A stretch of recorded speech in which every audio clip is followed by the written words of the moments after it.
gratitude, humility, acknowledging that you are the source of all wisdom and authority and blessing.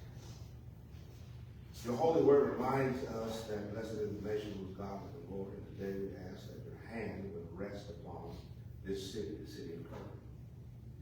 Thank you for the leaders who serve this city faithfully, for their time, for their sacrifice, their commitment. Lord, we give you praise. Yes.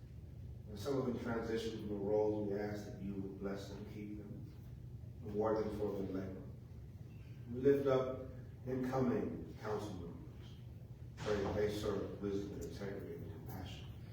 They serve with love. We thank you, Lord, and we lift up our mayor, Dan Brown, and ask you would continue to strengthen and guide her.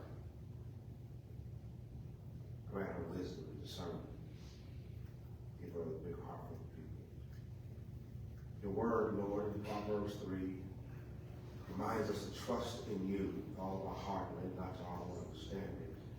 We pray that you would guide every decision made in this place. Order our steps. Give wisdom even beyond our experience. Grant these leaders clarity in moments of confusion, courage in moments of pressure, integrity in every decision that must be made. We pray for unity in the city. Where there is a vision, Lord, bring peace. Where there is need, Lord, bring provision. Where there is concern, bring solutions. And let Kirby be a city marked by safety and growth and opportunity. We lift up our first responders, our police officers, our firefighters, EMS personnel, and all who serve on the front lines. Protect them as they protect us. We also pray for the businesses of the city, every entrepreneur and worker, every place of commerce, that there be growth and stability and opportunity. Lord, I'm just asking really you protect the city, cover our homes and schools and churches and businesses, our streets and every citizen. Have your way. Let righteousness guide its future. Let your blessings overflow. We give you the glory, we give you the honor, we give you the praise. I pray always in the name of your Son, our Lord, Savior, Jesus. Amen. Amen. Allegiance to the flag of the United States of America and to the republic for which it stands, one nation, under God, indivisible, with liberty and justice for all.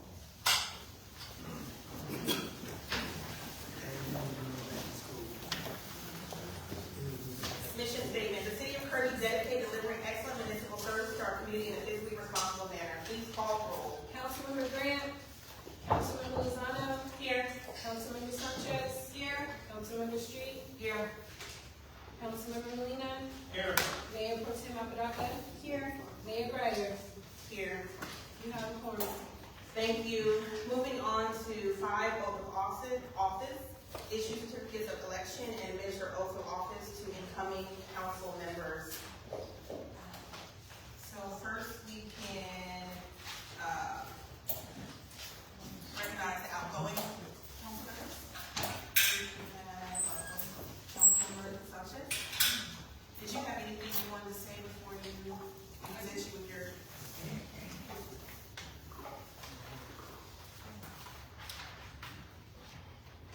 I want to thank the citizens that voted for me for giving me this opportunity to represent the city of Kirby. I'm truly grateful and will cherish this experience for the rest of my life, I think. While I have high hopes of meeting expectations of everyone, I'm aware that my decisions, through well-intentioned and aimed at improving our community, may not always satisfy everybody. As some people said, I was a disappointment. Through this journey on council, I have gained invaluable knowledge and insight, learning that the role demands more than what meets the eye, and that the consequences of one's decisions can be far-reaching. I have also come to realize that disagreements sometimes can bring out the worst in people. I've decided when I decided not to run again, basically it was, I want to just focus on getting back into helping the community more than what I used to.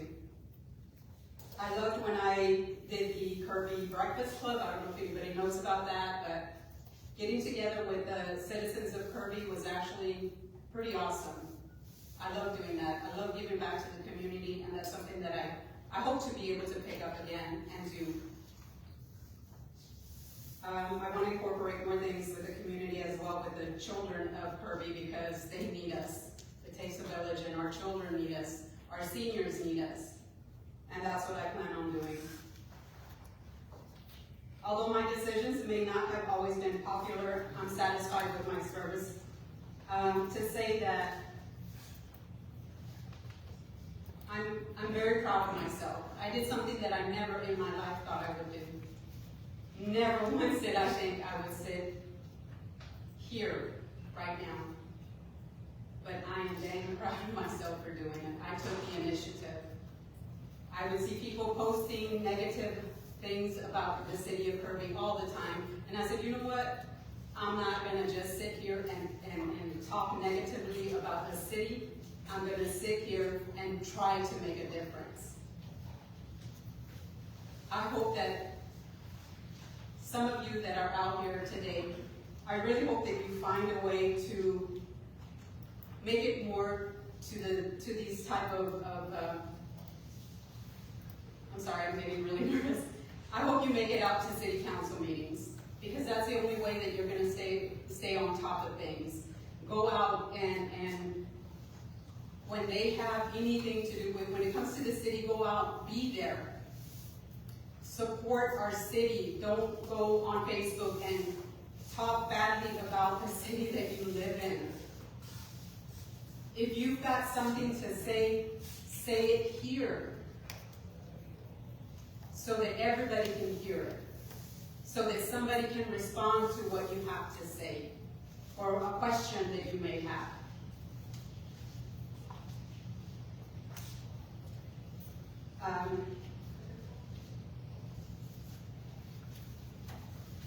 I hope that the incoming city council and current city council, I hope you guys find a way to communicate a little bit better. I hope you put forth the effort, because that's what people want, is for you folks that are coming in, for the ones here, put forth the effort. If you want to dislike each other outside of this area, so be it. But you were voted in for a reason and for a purpose, to make this city better. I know that some people up here are not everybody's cup of tea, but I can tell you that that man right there, that a lot of people happen to dislike, has been busting his butt, trying to do better for this city. Leadership, all of leadership, has been busting their behinds to try to get this city better. That lady right there, maybe she's not as popular, but I tell you what, I've seen her in action. I've seen how hard she works. I've seen her put forth every single hour that she has to try to help this city get better. We go to events. Everybody knows Mayor Grider. And some of you may not agree that we need a seat at the table, but yes, we do. We need a seat at the table. And she's making sure there's a seat at the table. Please give these people some grace. Everybody on city council, please try to work together. Please.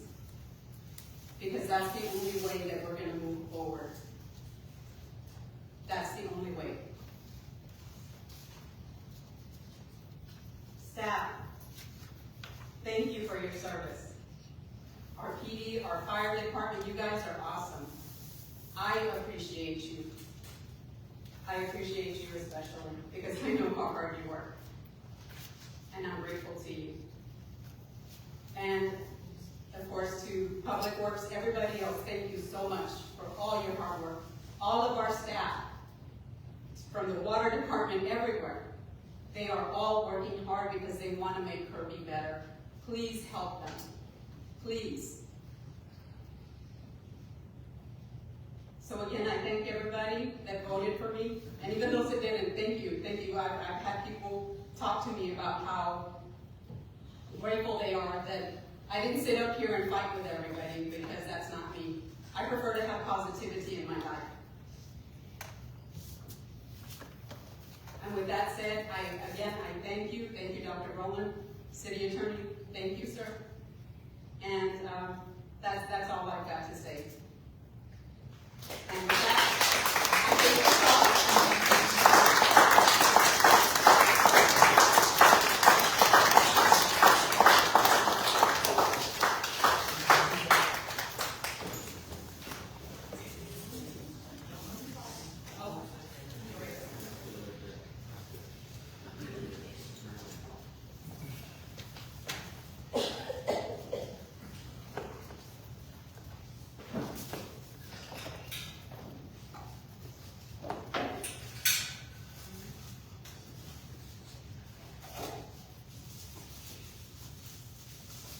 So first I want to say to Councilmember Sanchez that I want to first sincerely thank you for your dedication to the city of Kirby. There's so much things that happen behind the scenes that I think people don't really realize. And I know the citizens of Kirby say this plenty of times in the staff. This is not a reality show, right? So you don't see what happens 24/7 or what goes on. And she has done so much for the Animal Services Center, advocating, also for pretty much all leadership and all staff members. She has been, I will say, positive during some tough times. We have had where, so I think a lot of people think sometimes people just want to, she doesn't tell you what you want to hear. She'll actually tell you the truth. And I do appreciate that, and I value that. After the meeting, she will call me, or she would say after the meeting, and be like, Mayor, let me tell you something. And I appreciate that. The honesty, and we didn't agree on everything, but again, we understood that we wouldn't. And we just about working together for the community. So again, a strong advocate for our parks, for our animal services, and also I just want to say a strong advocate for our seniors. She is so dedicated to our seniors here in the city of Kirby. I don't even know how to put that in words. Of what you have done for the senior center.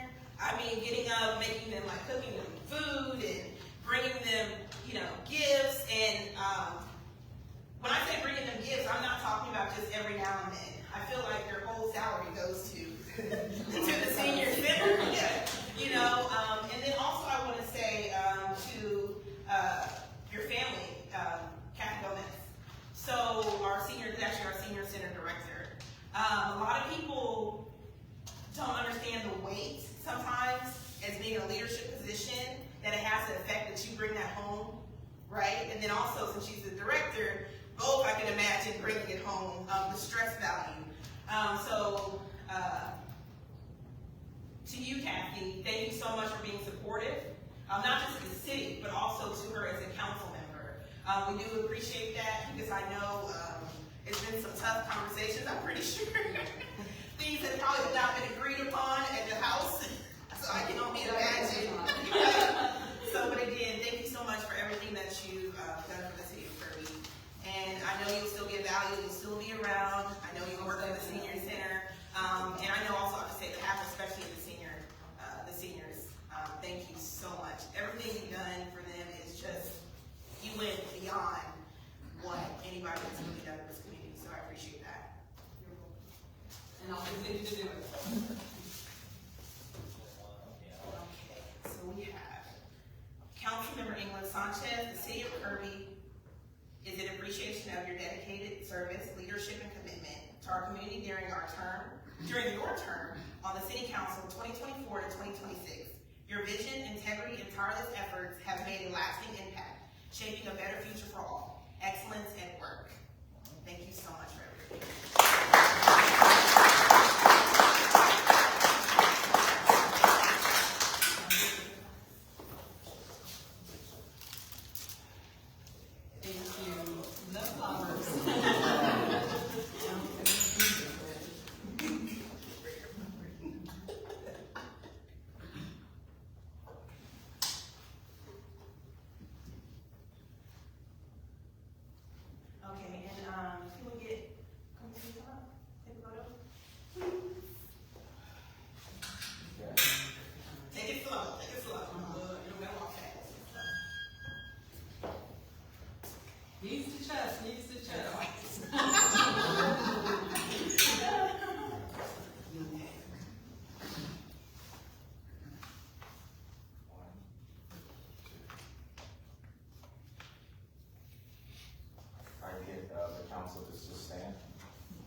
for Councilmember Grant.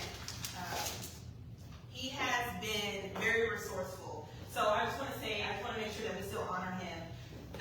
He has about over 20 years of service to the city of Kirby. Some people can't say that, right, for their careers, right? It's a big deal for public service for him to have over 20 years.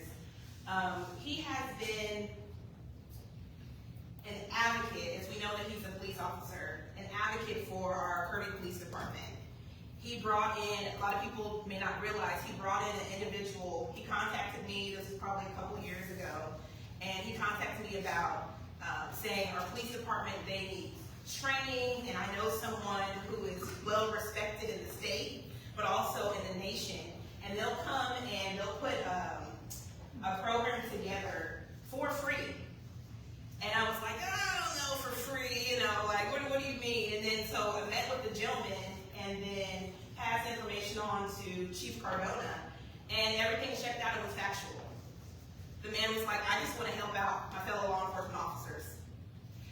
He was talking about, how him and Grant go way back. So I think a lot of people don't know that he has been instrumental behind the scenes. He has asked numerous questions to Ms. Wilson, to Chief Cardona, to Dr. Rowland, and to other council members. He has been an advocate for this city. We have, with all of us up here, sitting up here in the dais, we don't agree on everything, but one thing I will say for him, he wants to make it better. He really wants to see the city prosper, and he wants it to be better. So to all of the staff, I just want to say, he advocates for you nonstop. You have no idea. And especially, I'll say, to the police department, as for him being a fellow officer, especially to the police department, advocating for you, for training, for support, for vehicles, anything like that. So he has been a strong advocate for you. And so I'm going to read this. Councilmember Grant, the city of Kirby is in appreciation of your dedicated service, leadership, and commitment to our community during your term on the City Council 2024 to 2026. Your vision, integrity, and tireless efforts have made a lasting impact, shaping a better future for all. Excellence at work. So let's give him a round of applause.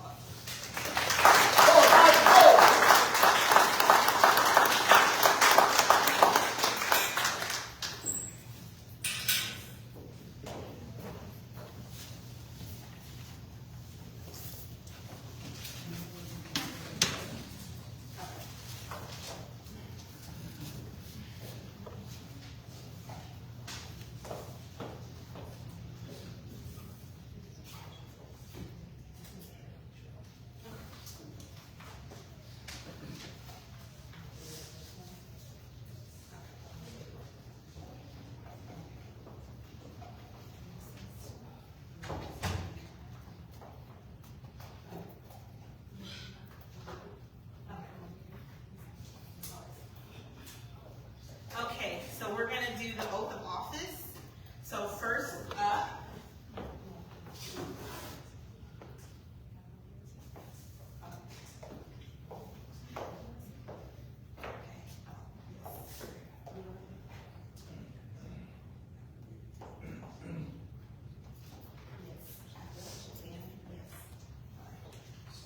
so we're going to do the oath of office first, and then once everybody is taking their oath, then we'll seat them.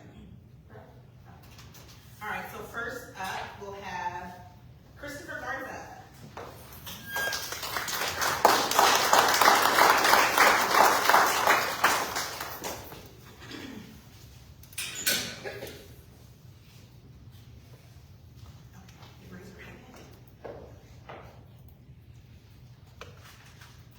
In the name and by the authority of the state of Texas, I, Christopher Garza, do solemnly swear.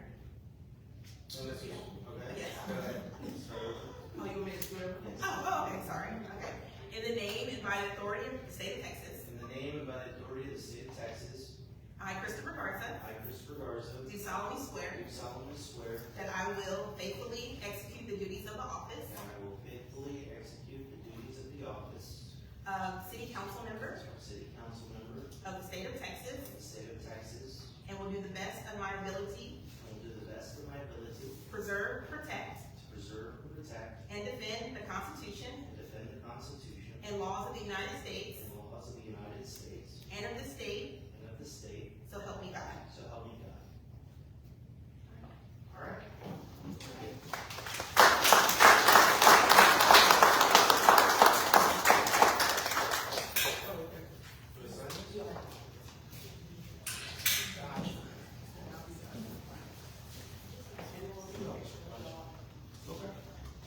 Okay, and so the next one, Don McCormick.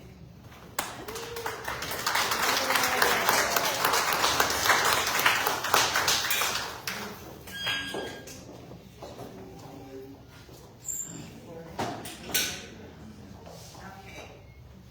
In the name and by the authority of the state of Texas, I, Don McCormick, do solemnly swear that I will faithfully execute the duties of the office of City Council Member of the state of Texas and will do the best of my ability preserve, protect, and defend the Constitution and laws of the United States and of the state, so help me God.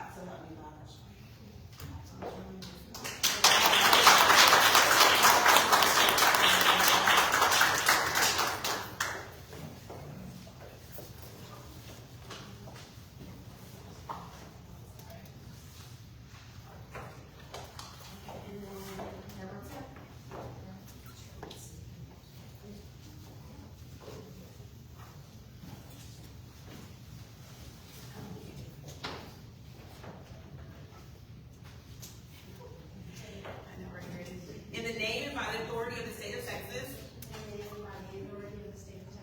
I, Sylvia Apodaca, do solemnly swear that I will faithfully execute the duties of the office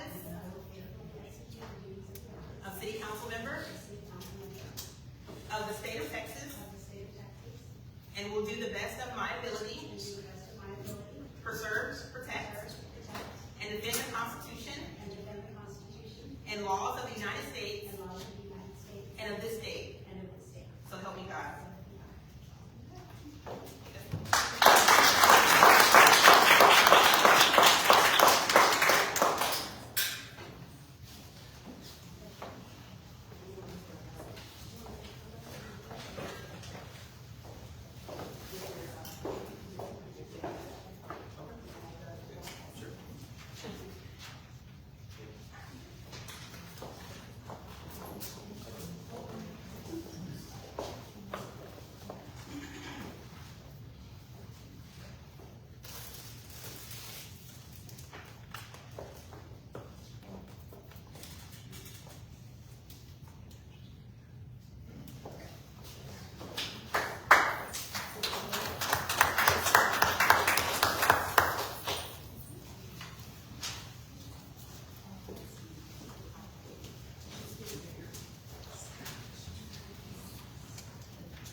Even the sun is gonna take a photo.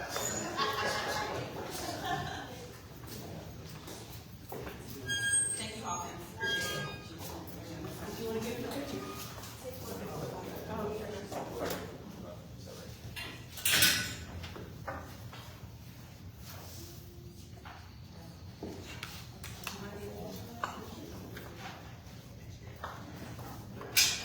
That's why I did a lot of it. I have a lot of things started.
Okay.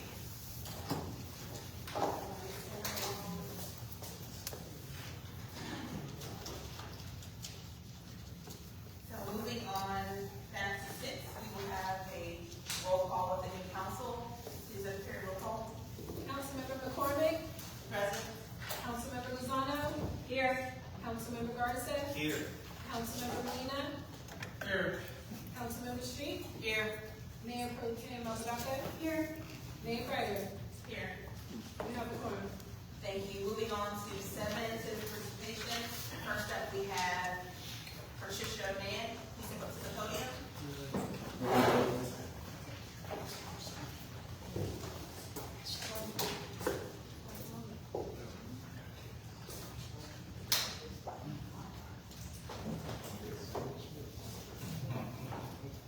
Hello, Council. I'm Patricia Mann, 5518 Maris. I just wanted to come up here and give my support for the certificate of obligation for, I believe it's $15 million. I hope that people in the community look at it like an investment in our city. We've said at the town hall meetings that we want upgrades to the jewel of our community, which is Friendship Park and our other parks. And we don't want to do it in little dribs and drabs like we've been doing. We want streets fixed, we want a lot of new things like the city hall. And to do this, we can't do it piecemeal. We have to go for broke and make these upgrades to bring new businesses here. Look at it like an investment in our community, and the interest is going to be the taxes we get from new businesses. Take into account Marvel that's going to be opening up. Can you imagine if we could do something at Friendship and draw people on their way to an event there? Oh, stop here in Kirby for a barbecue before you go on. Because, you know, we have the facilities here for you. Imagine the money that we could bring in with something like that. You don't know, we could try to get Via in here to make a stop and ride. Can you imagine that? You know, there's a lot of things we can do with that money. And we need to do it now. We can't wait. We can't keep waiting. I know Dr. Rowan has mentioned the 20-year plan for the parks. We haven't done anything on that in I don't know how many years. We just put some swings there, build a path, and that's it. So let's move forward, look at it like an investment, and get things going for our community. And I just wanted you guys to know that there are people for it. There are people that look at it in the way it's supposed to be, an investment. Thank you all. Thank you. Next up, we have Ron Rollins. Please step up to the podium.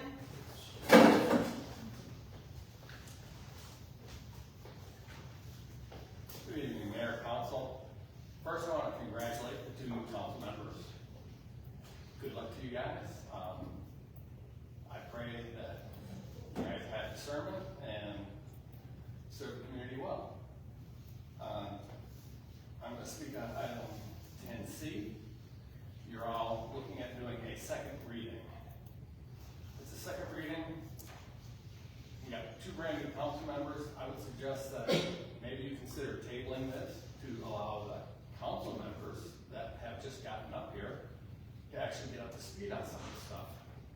Because it was passed on the first reading in a questionable situation. A special meeting was called with 2 outgoing council members so that this could get through, and now we got 2 new council members looking at doing the second reading. You know, so consider tabling it. The other item, I would like council to look into the questionable extension contract that was done at the last special meeting. It was voted on to extend a contract for the city manager, even though that item was not on the agenda. An evaluation was done, an annual evaluation, after he has worked for 10 months. Again, it's under a questionable situation. The emergency meeting is called, there's 2 outgoing council members. They vote, not only do they do the evaluation, they come out after executive session, they give a raise and extend the contract on an item that was not on the agenda. You guys just took an oath to, follow the state laws as best you can. If you're voting on items that are not on the agenda, that brings things into question right off the bat. They talk about integrity and all this stuff here, as core things. That is not an action that shows a lot of integrity. So I would ask council to look into the questionable contract extension that was done to the city manager. Thank you. Thank you. Next, we have 8 updates after road projects.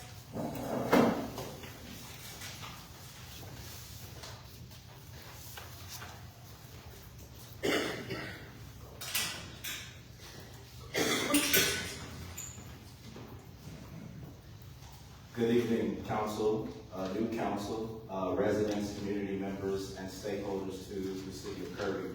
Our update on agenda item A, Acme Road Project.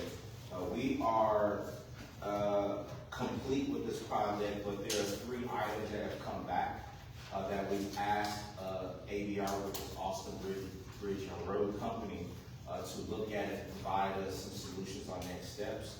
And so what I'll do, because currently, until I get a response from them, there's nothing to provide you. As far as this project, again, was part of a bond that started for updated information for council. The bond was started in 2018. It was a $6-something million bond. We finally kicked off, the city attorney kicked off that project in 2021, 2022 with engineering, and construction started end of 2022, beginning of 2023. That project is now finally coming to an end. We've done our punch list. We are waiting for our the warranty, but there's some items that we see that needs to be looked at. And so when they provide that information, we will provide that to council leadership. The council member who's been serving on this committee, I guess from 2023, who leads around the laws, is Councilmember Molina. We meet twice a month, and he comes up here, meeting with the engineer, meeting with the contractor, providing his expertise in reference to construction. But also, one of the interesting things, he's been one of the consistent people for the city. During this 3 years, we've had certain turnover, and if it wasn't for Mr. Molina, we wouldn't have anyone who's been at the table representing the city. And so I want to thank him for his service. Once we get those updates, we'll then pick a date for us to do a ribbon cutting, where we'll invite everybody out to kind of, Acme Road, kind of just some major accomplishment. And if not, we should celebrate anyway, because we spent $10.2 million. And so we definitely need to celebrate that victory. And so what I'll do on the next meeting, I'll go give a written summary, so council members who are just getting on can be up to speed, even know where this project is, semi-closed out, just for you all to know kind of where things started, where they're at, and the process that we're moving forward right now. And then, which you'll see in executive session, I'll share with you another portion of where we're at as well.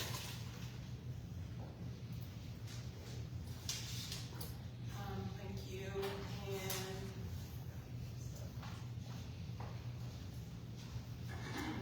moving on to AB, open updates, open record request to report January through April 2026. Ms. Wilson? Ms. Wilson, Assistant Secretary of the Group.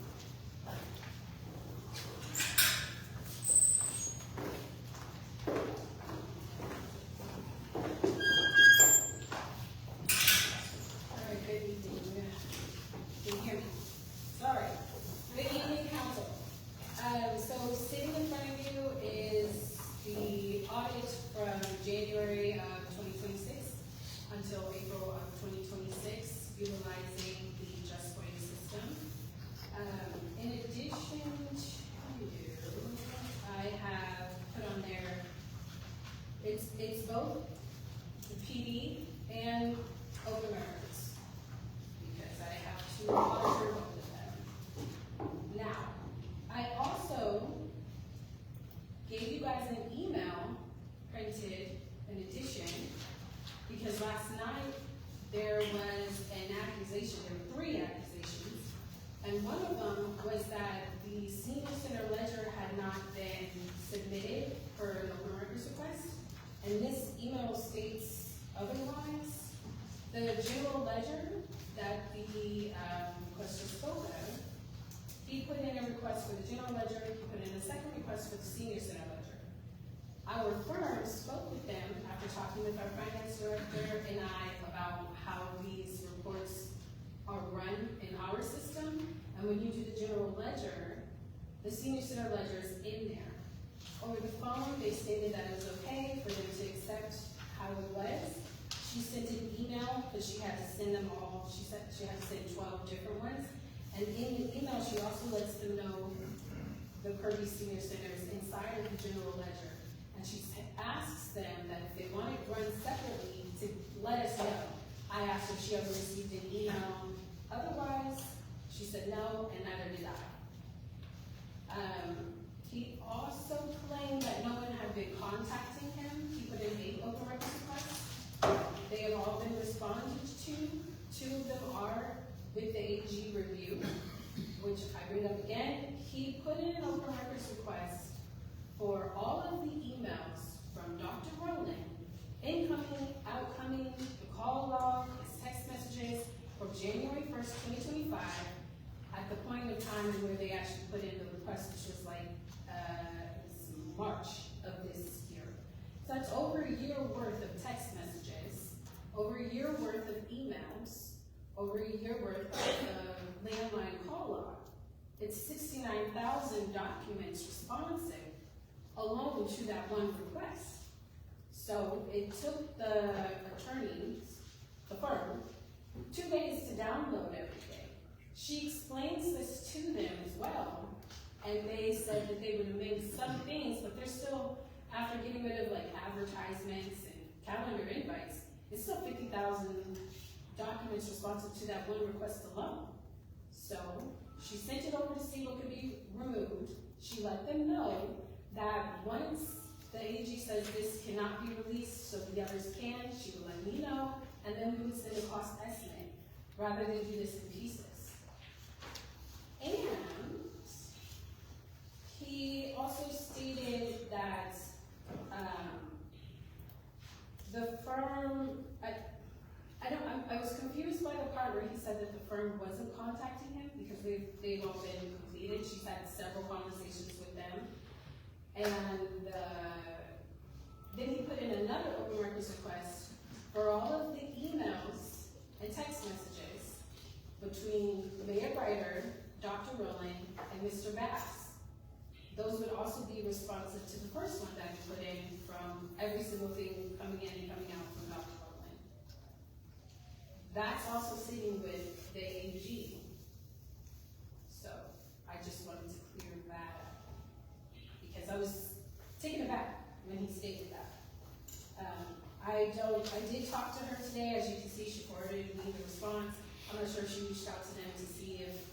wire got crossed on their behalf, but I do know she had this conversation because I was on the other line and she had it, and I was sitting there with the finance director who was running the reports. Thank you. Council, it's important to note the impact that your vote some 5 months ago did to upgrade and improve our system. Many of you know we've had a paper system. We weren't tracking any of this information. The last time we did this assessment, it took months for Ms. Wilson to be able to bring over, because all they were using was an Excel spreadsheet for a whole year's worth of ORRs. And so with this new integration of software, it's better transparency for residents and or anyone requesting a police report and or ORR information. So you see it go in, you receive an email, and so everything is done kind of not even having to come up here to the city of Kirby. Thank you. Moving on to non-presentations. So we have a proclamation for Economic Development Week. We acknowledge for May 4th through May 8th of 2026. We have that proclamation. We have 9B, Proclamation for Municipal Clerks Week, May 3rd through May 9th, 2026.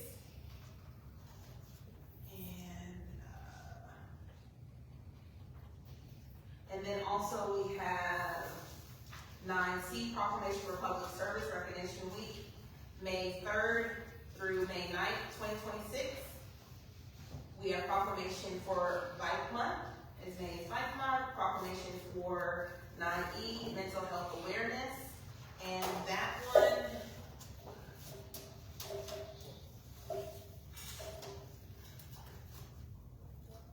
we have this one for mental health awareness, and then we have presentation for proclamation of Asian American Pacific Island Heritage Month. And what I will do, I'm not going to read all of these, but for the fire and the peace, I know y'all like thank goodness, but for the fire and PD, if you'd like to come forward for the mental health awareness, because I don't think people really truly understand what they see on a daily basis. And I know a new counselor, but I know you know it's being law enforcement.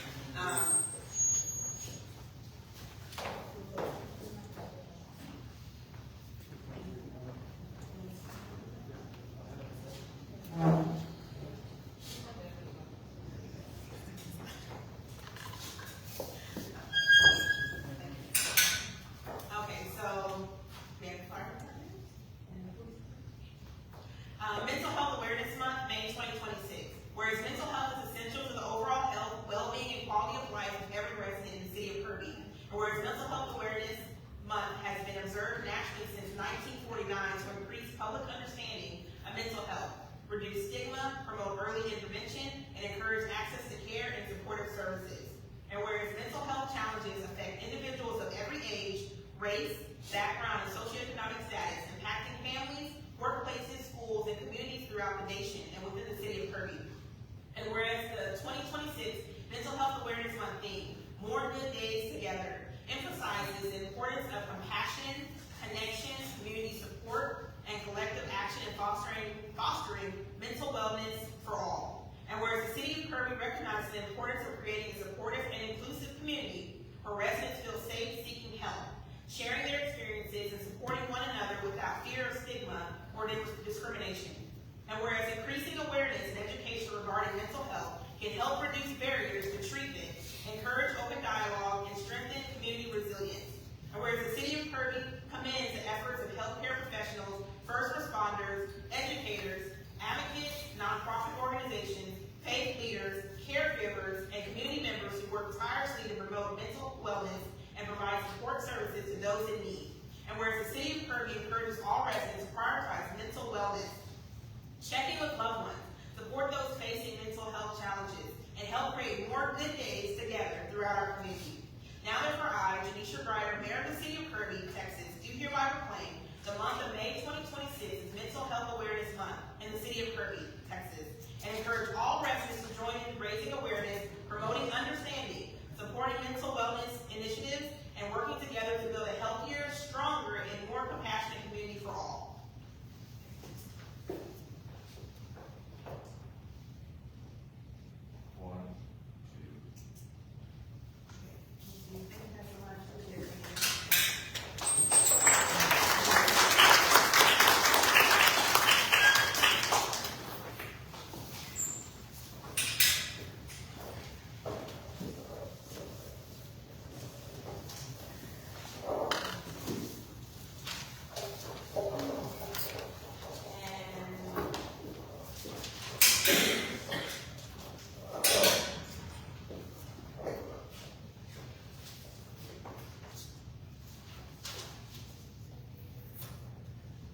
And for proclamation for Asian American and Pacific Island Heritage Month, we'll put that on the next one because, an organization actually reached out, so they will come, do that. On the 20th. And the 20th, oh, that was the last day. Well, the last Tuesday, Thursday. Oh, okay. Yep. Okay, yeah. So,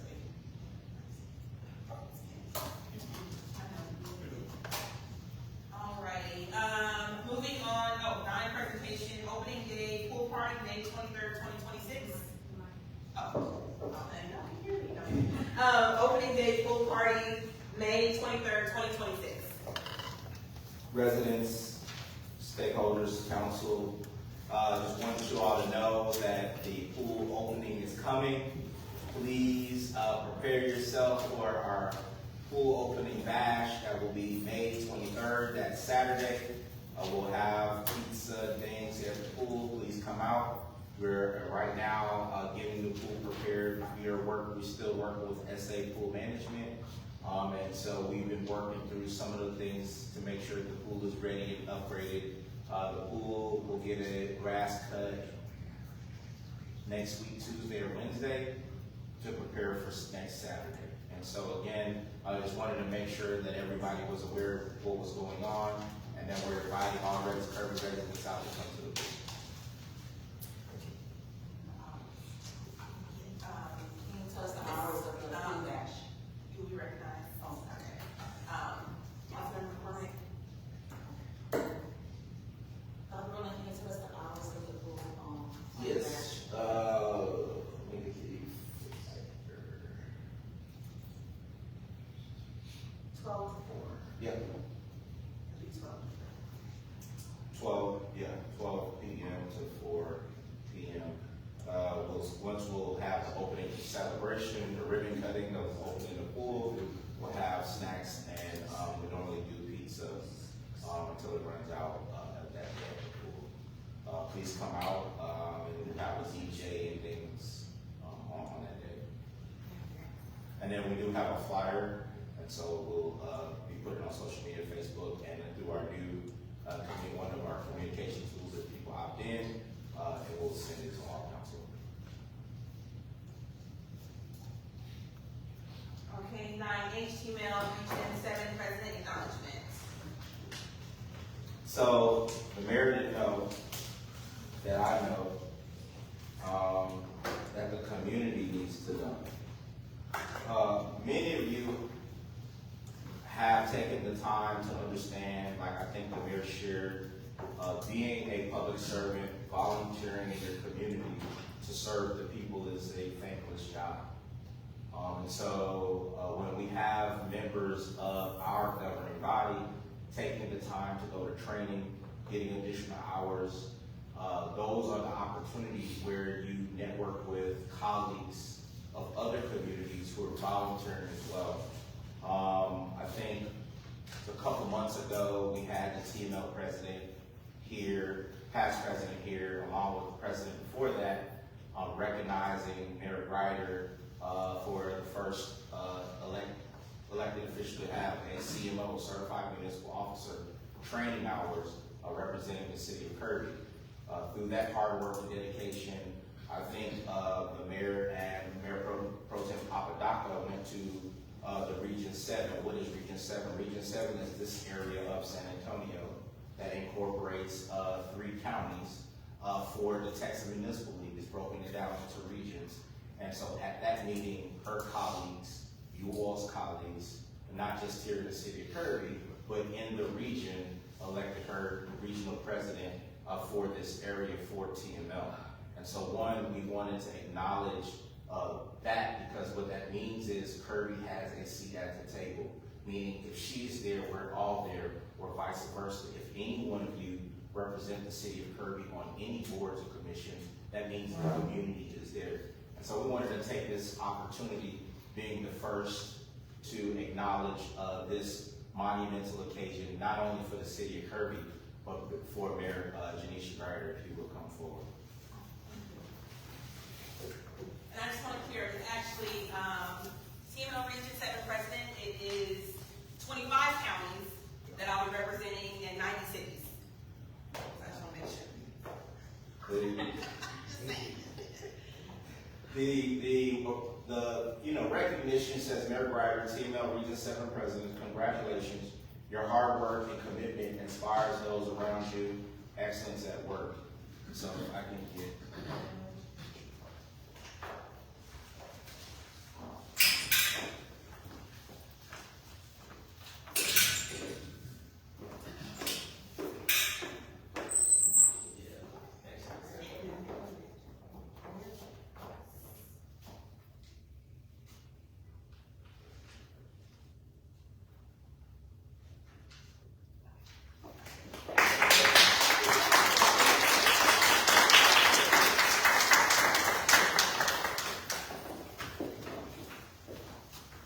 I was not expecting that, but thank you to everyone, and thank you for everybody at the meeting, for everybody in those seats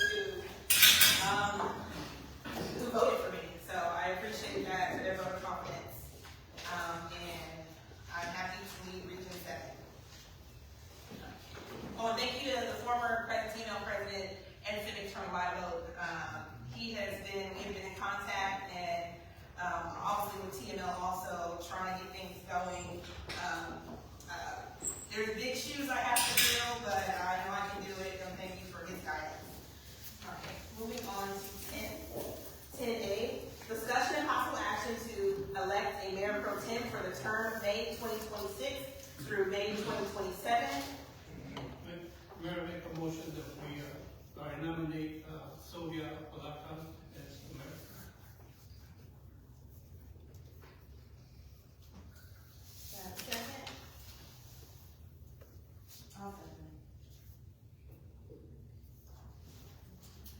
Have a motion to nominate Sylvia Apodaca for mayor pro tem for the term May 2026 through May 2027. First by Councilmember Molina, second by Councilmember McCormick.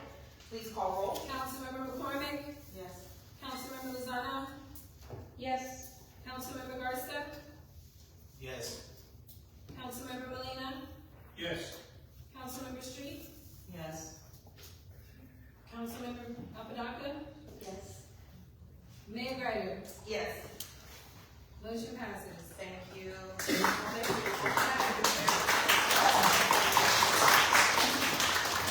Moving on to 10B, discussion and possible action to appoint 7 members to the Charter Review Commission pursuant to section 12.11 of the city charter. We go down for discussion. Councilman Street, do you have anything for discussion? Yes. I know there are 2 applications not included in this packet that I know were sent in March.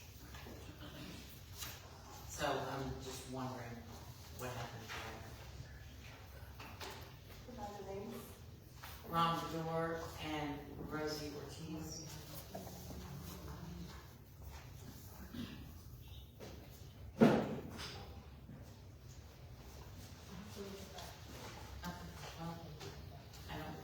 I didn't send them in, so I don't have emails. No, it's just in, Okay. I think, so I'll just have to. Thanks. Thank you. Councilman Rogers, we have a discussion. Yes, I also wanted to state that once I got these applications, I mean, it didn't give us any information to the references.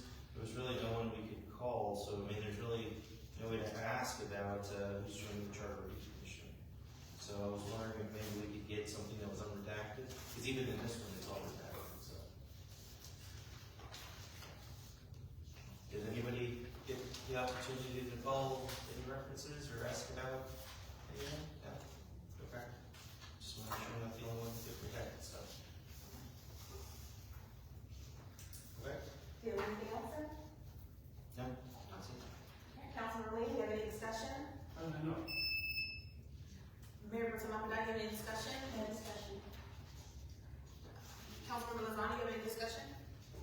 Yes, ma'am, seeing as, Councilman Garza, there's some that, of course, don't have references on here, and some that do, so, I would really like to be able to follow up on those, especially with the committee that's going to review our charter. So, that's all I have, thank you. Thank you. Councilmember McCormick, do you have any discussion? Yes, ma'am, I would like an opportunity to get a little bit more information on each candidate,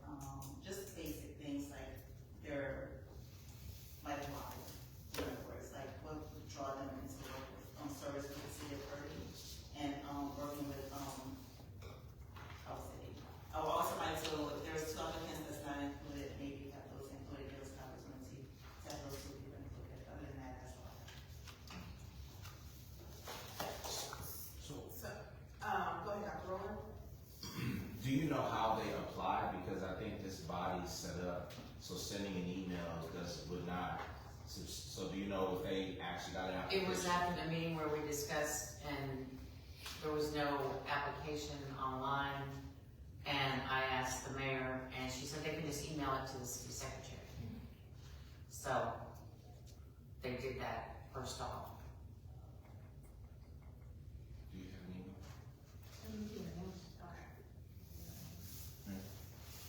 Okay.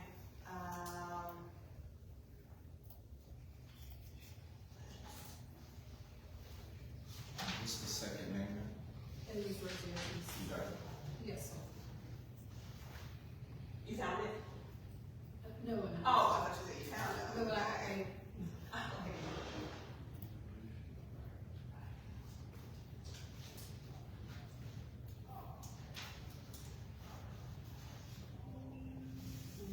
Ortiz, no, but, Mr. Rodriguez. Okay, can you print, Mr. Bedore's out, Yes. please? You can print this out. Ms. Rosie Ortiz is actually in our audience. Are you still interested in the charter review board? I need to go, I should have done it and I didn't do it. I didn't send the whatever it is I need to do, so I'm gonna get more information on it. And, it'll be done in a couple of days. We'll get to that response. Okay. Whatever's in here. So the one that we have is, so we have Ron Bedore's right now. Yes. Okay. And you're printing that one out? Yes. And so then everybody can take a look at that. Thank you. Now, what I have no problem, now the thing is, yeah, this is a time for discussion. Please.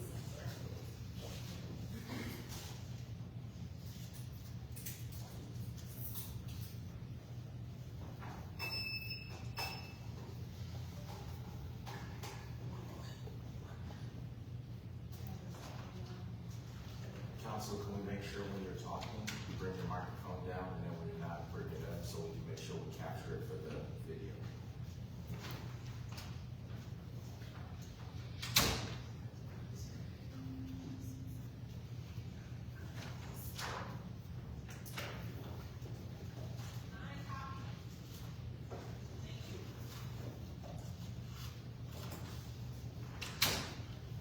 What we can do, I don't want you messing with the city secretary notes, so. What was I saying? Oh, that's what I was gonna say, sorry, I had to get my thoughts together. So, I suggest that since we had 2 applicants, that were not given to the council, we would give, and since those names are there, we can give Ms. Rosie Ortiz the opportunity to fill out the application and hand that in, and then we can review also Mr. Bedore's application. But that's it, because, that would be the deadline. If everybody's okay with that, then we can do that, and we can bring that back to the next meeting, and then we can, decide the members then. One thing I know also, about the redactions, that's not new. The redactions are there, to,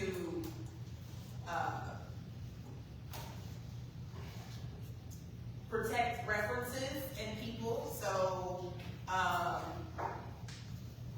some councils do not give out information, their addresses or their phone numbers, or, we do have an issue with harassment in the city. So, that's why names, phone numbers, and stuff like that is redacted. And that's all I have, so if y'all wanna make if y'all wanna just wait to the next one and their consensus, and we wait to the next meeting, we can do that, or if you wanna make a motion, to move, we don't have to make a motion to move to the next, but we can also do that. To the city attorney, that would be, it's not like we have, okay. We have plenty of time. I mean, that's what I was studying here. I guess it's been a month that we were talking about the there's no way we're gonna make no better. So, anyway. Okay, Councilmember Garza, you have your discussion times already, Well, I just have a question about the redactions. I mean, but Councilmember Garza, your discussion time was already up. according to Robert's rules, we have actually 3 opportunities within the public period, right? Or is it, yeah, I believe that's how it's supposed to work. So you had your 5 minutes and your. I didn't actually take all 5 minutes. No, I understand, but you I had was all the doing time, it. I understand, but I'm getting all But the questions. you had an opportunity to discuss the whole idea of redactions without actually giving information. The idea here is, yeah, because who has the opportunity to call references? Why do we even have that on the page? If we're the ones choosing, we can't even ask the references if they'd be a good fit for the position. Who calls references? Did you call the references? Well, I say it while we don't do that, and we do have a history of harassment, as you know, in the city. So there's a reason why we don't have that information public. Unfortunately, because of, and I hate to say it, because of, on the body, that is why. So, now, can we do it, if you want to review the information or there's no photos taken of their information or anything like that, and we'll review it here, you can do that. Is that okay? Mayor, I would recommend maybe having an executive session in a couple of weeks, and sit down and everybody review it back there behind closed doors. But Maybe have them come in as like an interview? you could do that. You could do that, and then you could talk with them and see, I personally think that would be better, having them interview for it, and then at least you would be able to talk to them. Okay. And figure out who they are, then, Councilman Garza, to your point, to sort of call them references, you can actually talk to the horse's mouth and get a full-blown discussion as to who they are and why they're wanting to do it, and, and how long they've been in Kirby, what their relationship is. And, that would probably be better than just interview them. Will that suffice? Yes, I'd be okay with that. Councilmember Street, now you've been up here and you know that we had the 5 minutes, you had your time.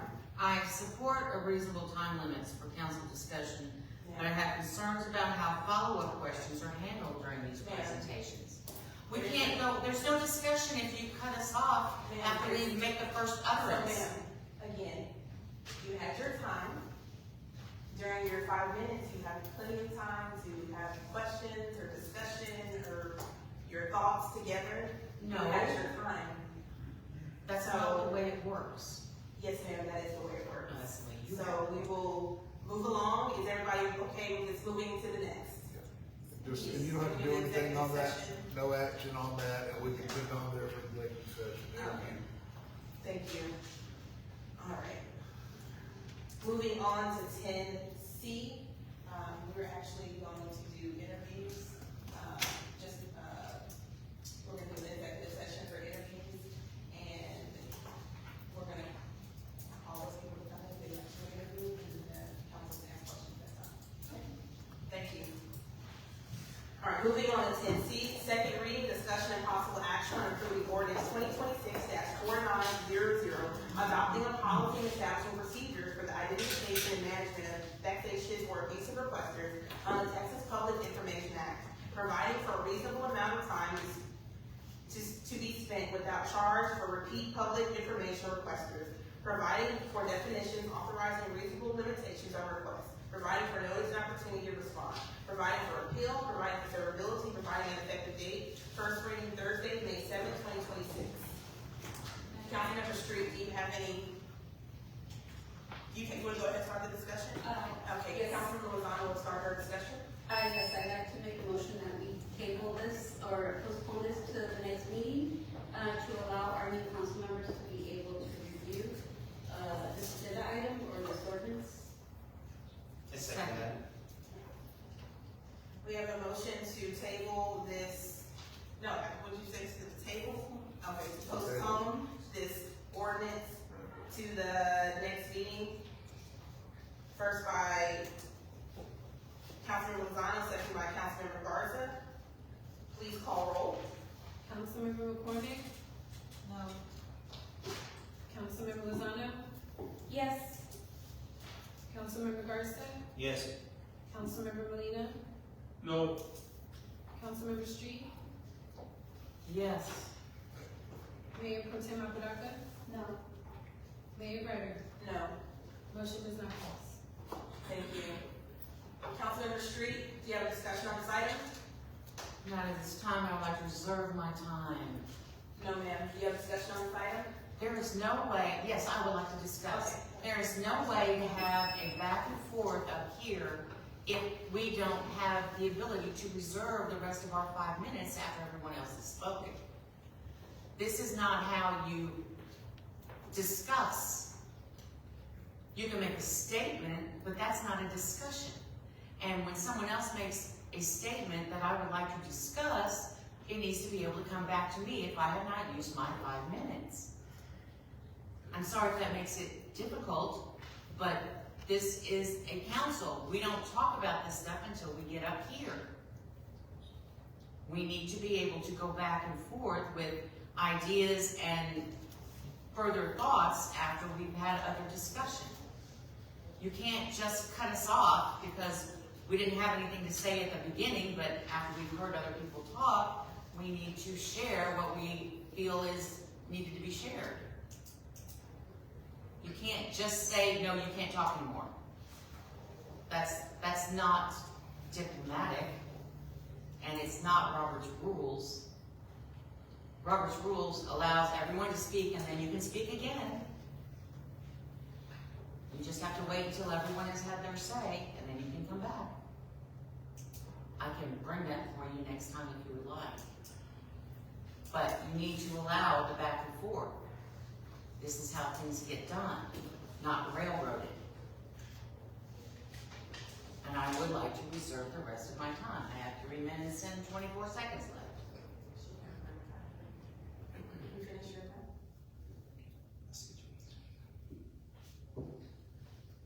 I'm not giving up the rest of my time because other people are going to say something. I will probably want to say something. Why can we not be reasonable here? Madam Mayor, I'm asking a question. We are being reasonable. If you go to other city council meetings, there's not debates going back and forth. We That's talk the about point of this. having No, council. ma'am, that actually is not. It's actually for you to look at the information before the council meeting and to understand what's going on and ask all of your questions.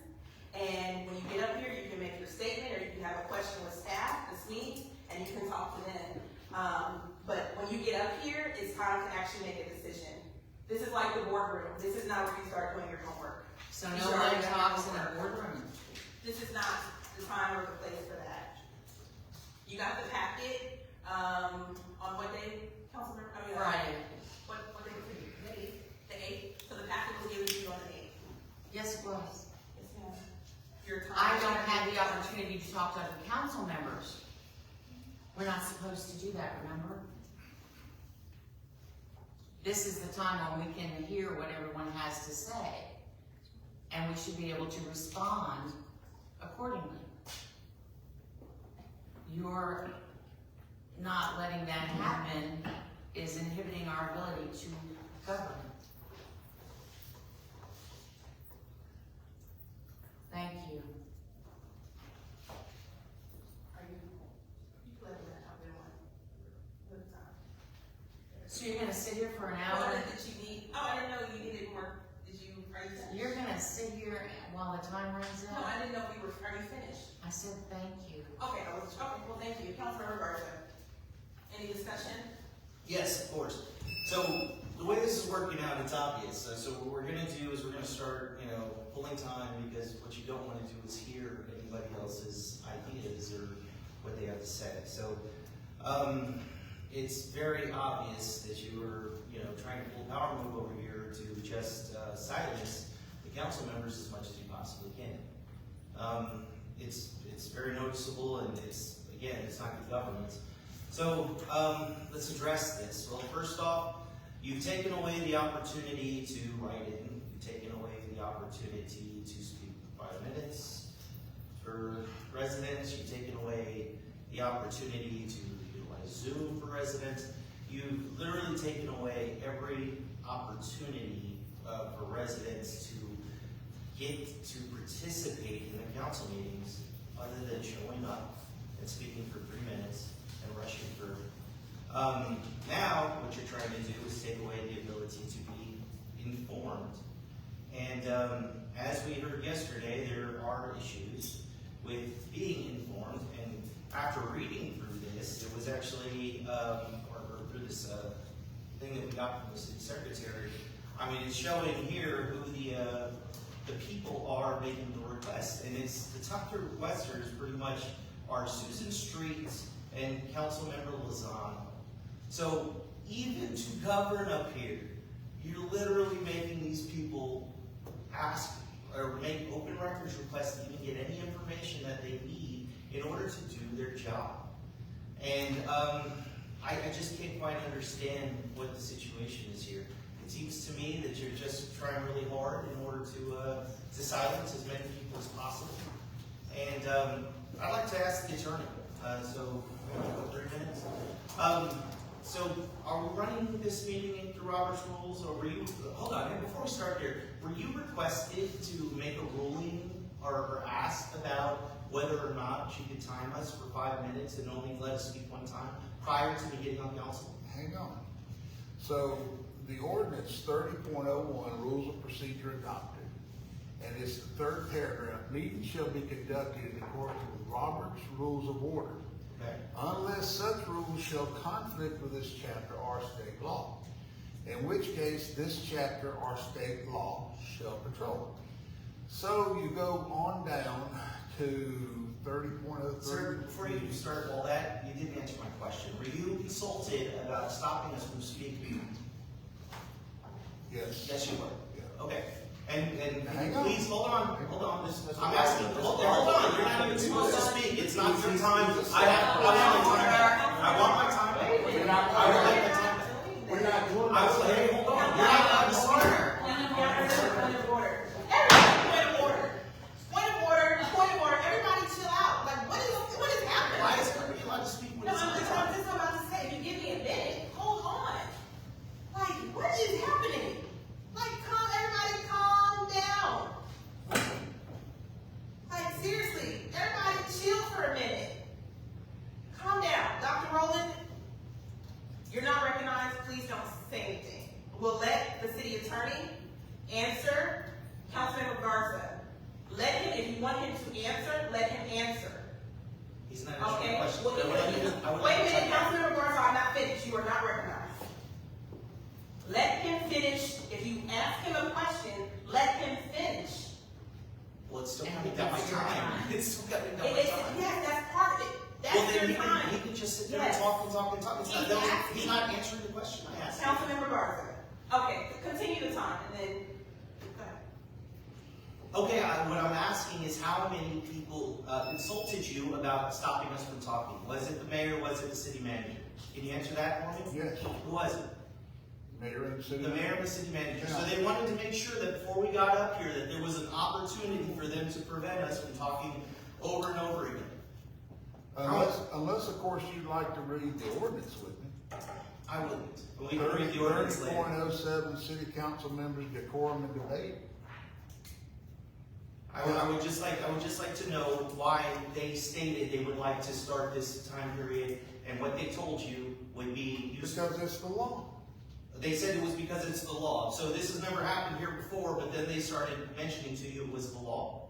No, I'm gonna read to you the law. No, I'm not asking you to read me the law. I only have 57 Well, seconds. how can What I'm asking you, I Councilman asked you a very distinct Garza, question. Councilman Garza, how can I tell you the law? I don't if want to you know will the not law. be I just quiet want to and know. let me tell you. I don't want to know the law. I just want to know what they told Yes, you. 5 minutes, council addressing city business.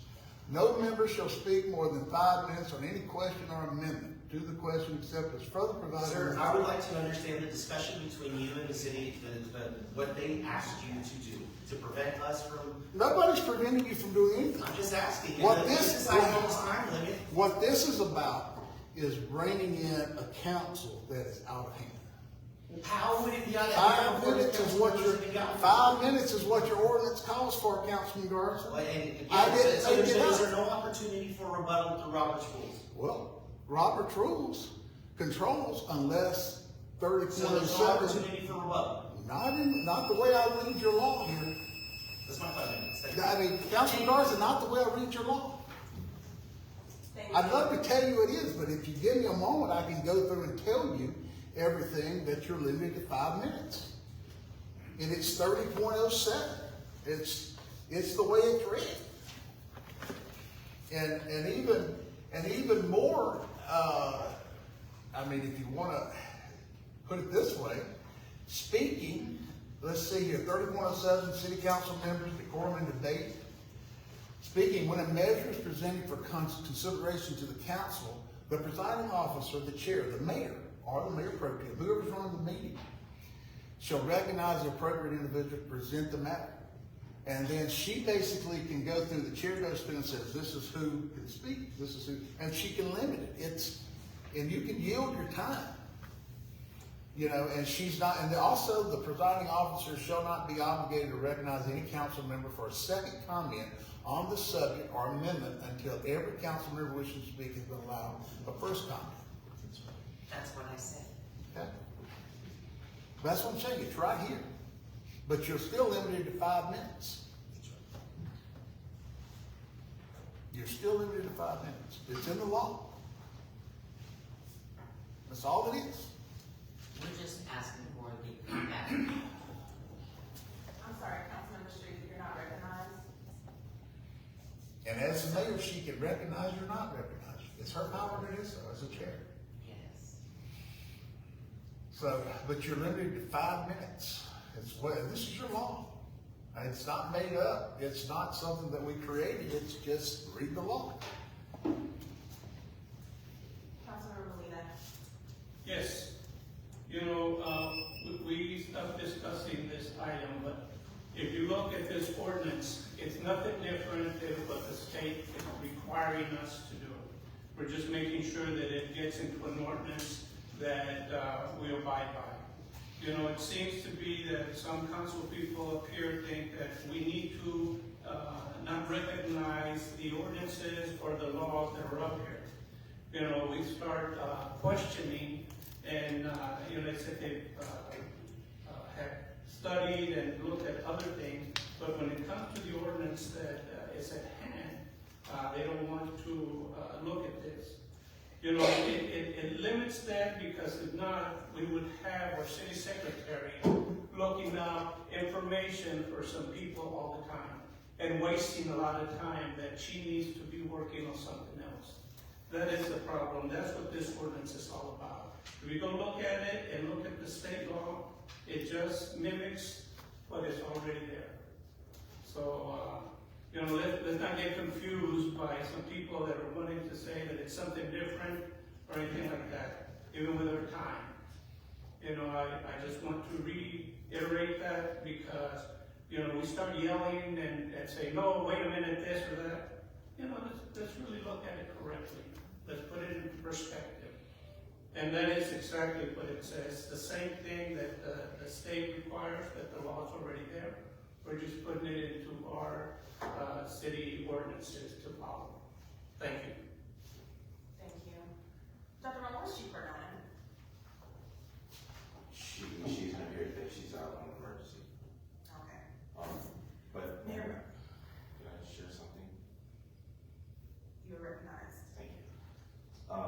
So whether it be a third-party contractor, any employee, the debate of question, if a question is asked, whether it be the attorney, whether it be the engineer, city manager can step in, because it should be directed. And so one of the things, if we're gonna ask a question, wait for the question to be responded, and then if you have additional questions, follow up. But cutting someone off in the middle when you ask a question is unprofessional. We want to be professional, specifically to the attorney. Again, listening to what he said. No ordinance for 5 minutes was just adopted last week.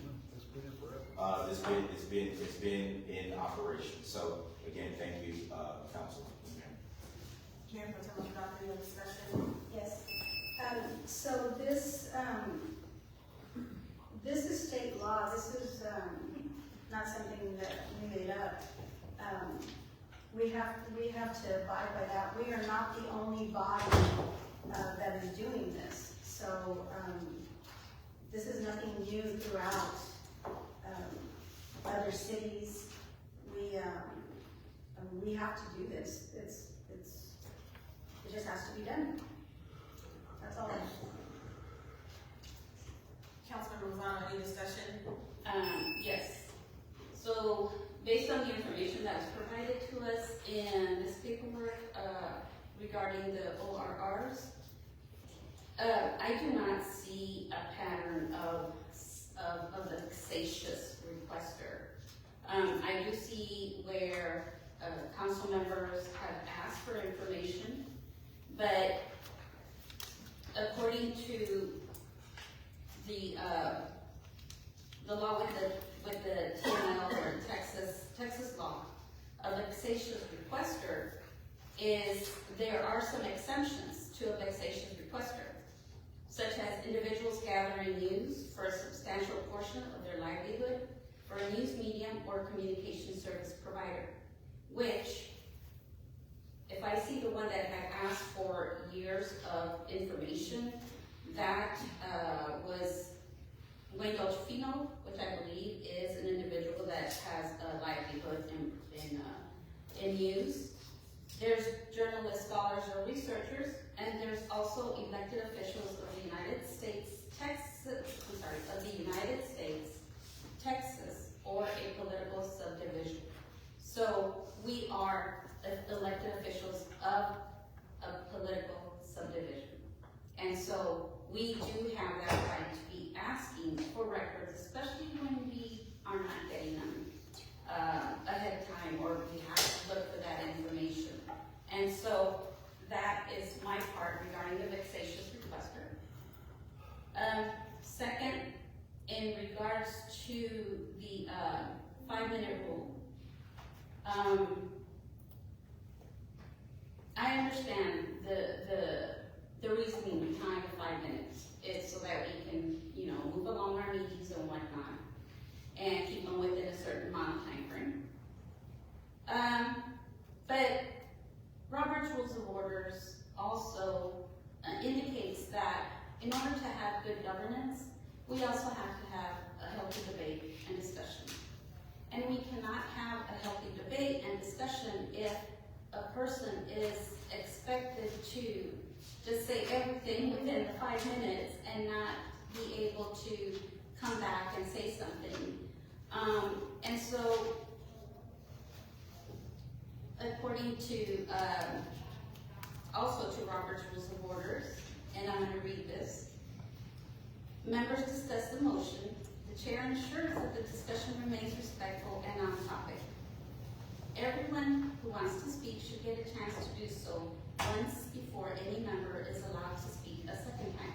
So yes, the chair does have that power to say, okay, everybody went, we can go again, somebody else wants to go. And that, again, speaks for good governance and healthy debate, and not limiting someone and or, for lack of better terms, abusing their power as chair to limit all discussion. And that's all I have to say. Thank you. Thank you. Councilmember McCormick? Yes, ma'am. I have a question regarding C1 and the policy for the request request. So when I look at the policy, section 552.275, it states that it authorizes the government bodies to establish a reasonable monthly and annual limit on the time and personnel spent producing this public information. My question is according to what we have here in this policy, it's like City Council has hereby established an annual limit of 36 hours and a monthly time limit of 15 hours of an amount of time that employees are required to devote without charge to produce information. My question is, many organizations that I work for, they don't do this for free.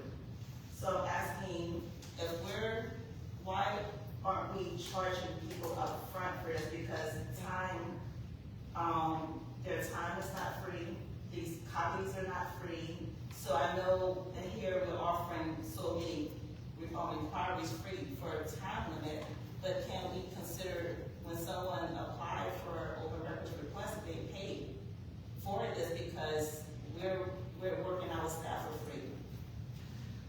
Council member, current legal process, an open records request will come in just for you. If it is a police report, they'll pay the fee. It comes in, and depending upon what it is, like some people may ask for, open records requests may be documents that we're not recreating. But now if someone requests emails for like a whole year of text messages, that's gonna require time, like the example I gave you, about the 6 to 8 hours. What we've done in the past, people were not necessarily being charged all that time and being given information. What we've been trying to do is streamline it. The vexatious requester, which is this agenda item, you brought up a great point, and I don't think everybody read it. This is not for your basic people doing one request a month. That request is talking about for people who are requesting and taking up more than 28 hours a month. Exactly, I understand that, but I think there should be a charge. It's not free. 15, it's regulated by the state, and it's $15 an hour. Right, so even if someone's requesting one, you're requesting someone to provide a service to you, so they should be a charge for that work being done on your behalf, rather it's one request or a whole year of request. That's going to stipulate. If it's a whole year request, then it may be a little bit more expensive, but there should be a baseline fee, whatever it is, $15 for this request. If it's a whole year worth, then it's going to be a lot more because those are copies and so many cents per page and things along those lines. So I just think, in my opinion, that anyone that requests, if the police have to pay, why aren't citizens or whoever paying? I think should not be a free service. So currently, when someone comes in and requests, the way our system currently is, we do all the work on the front end. So like I did 8 hours or 6 to 8 hours, and then they were, we gave the amount of time or guesstimate. I'll let Ms. Christine provide the information. Since she does it.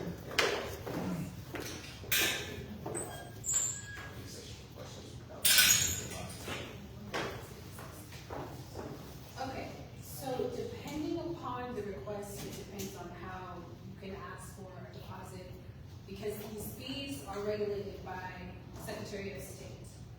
So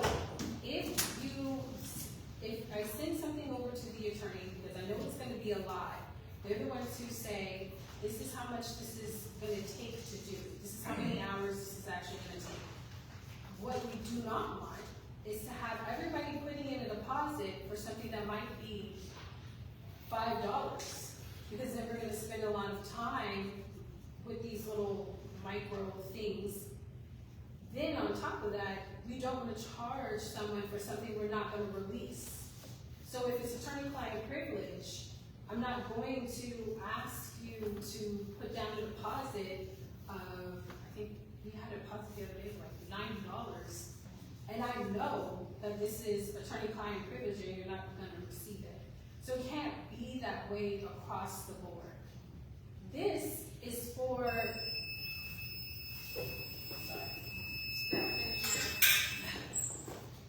this is for people who are asking for the same thing over and over. And I don't mean like the same thing monthly, but I mean like you keep asking for the same type of thing that we've already given you over and over again. If it's taking 15 hours a month to handle the requests that you are putting in, and some of the stuff is something that you could have easily just went a different route to get. Dr. Bowman has offered on multiple occasions for people to come and inspect records themselves.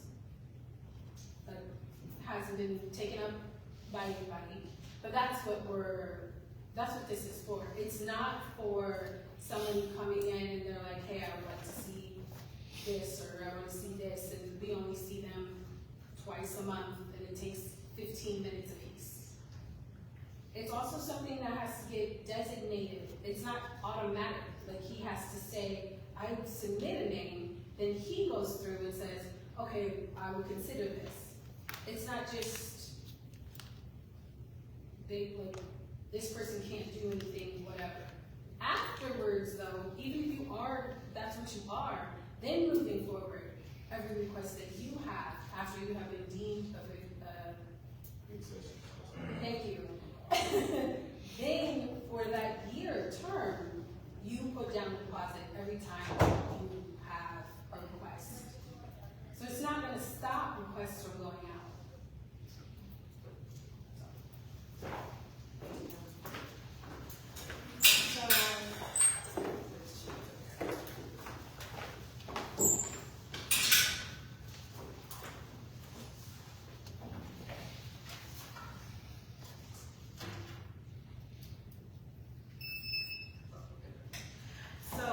There's a couple of things I want to point out since we're talking about the that was brought up. The 5 minutes. There was a direct question asked to you. Did I talk to you directly about that? Actually, it was brought to me by a staff member, and that was Chief Cardona. So I want to make sure that's clear. I didn't just randomly like, you know what, let's do this today. I got so much stuff to worry about. That's not what it was really, it was actually about, hey, reining it in, getting order, as a lot of people may not remember the ordinance when we did revise, I don't know, I think that was 2025, I believe, when we, for citizens to be heard and everything, we had, Cardona put a lot of work into that. And one thing the staff has kept saying to me, like, hey, do the 5 minutes. That's why that clock came about. Yeah. I believe Chief Cardona is the one who found the clock, correct? Okay, so that's what I'm saying. She found the clock, but I went over it and everything because I matched with the ordinance and. Yes, you went over it, but I'm saying the question was asked, it was posed as if me and the city managers just came to you and said, hey, I never even talked to him about it until the paper was given to me from Chief Cardona. So, I just got here that it was actually on the day of the meeting. Yeah. So I just want to make sure that's very clear. I would just randomly just do that. So I just want to make that clear about the 5 minutes. And also with the 5 minutes, just as we stated in that first time when we did, that this chamber is not like other cities. Some cities actually have where they can hit a thing, right. The timer could be right there. We have one little, I don't want to say it's rinky-dink, but we have one timer right there. That's what we have. We don't have a fancy chamber where you can press a button like some cities. I've been in their chambers, you can press a button, I don't gotta look down at you. I can see the light on. That you press the button and you want to speak. That's how some cities actually set up. But anyways, that's what I just want to say about that. And the 5 minutes, yes. We first did the 5 minutes, it was going smooth. And I do find it very interesting having a whole 5-minute discussion talking about not getting 5 minutes. Another thing, citizens are able to write in. Nobody stopped that. You can email all of us. Our email addresses are out there. Believe me, we have plenty of people I've seen in this audience that have written in before. It happens. They still write us. You can write. If they write one councilman, normally they actually put all of us on the CC line. So you can write in.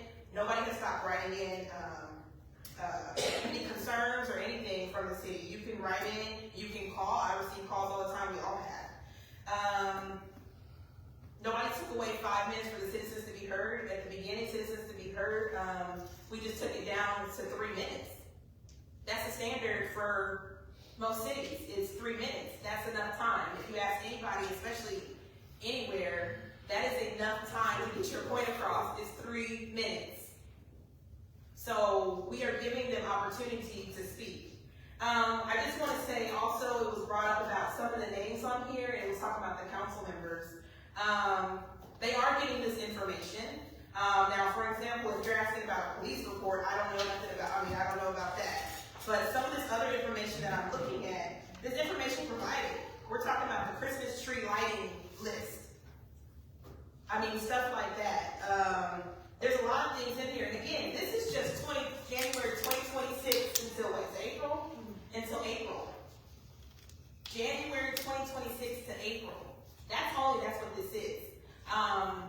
Didn't go back further because that would take more work. But I just want to make sure everybody's clear that the information is factual. That yes, elected can ask for things. Yes, they can. But it's about being repetitive. But one thing, it doesn't matter if you're elected or not. You cannot harass.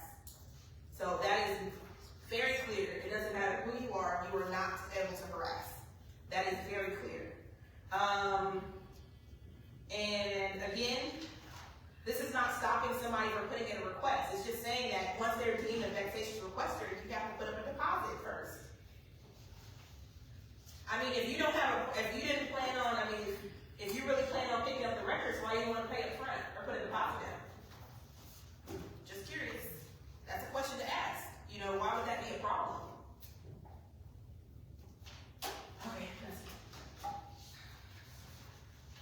All right. For the second reading, do I have a motion? Mayor, I make a motion to approve ordinance number 2026-4900, adopting a policy and establishing procedures for the identification and management of vexatious or abusive requesters under the Texas Public Information Act, providing for a reasonable amount of time to be spent without charge for repeat public information requesters, providing for definitions, authorizing reasonable limitations on requests, providing for notice and opportunity to respond, providing for appeal, providing for severability, and providing an effective date. First reading Thursday, May 7, 2026. Second.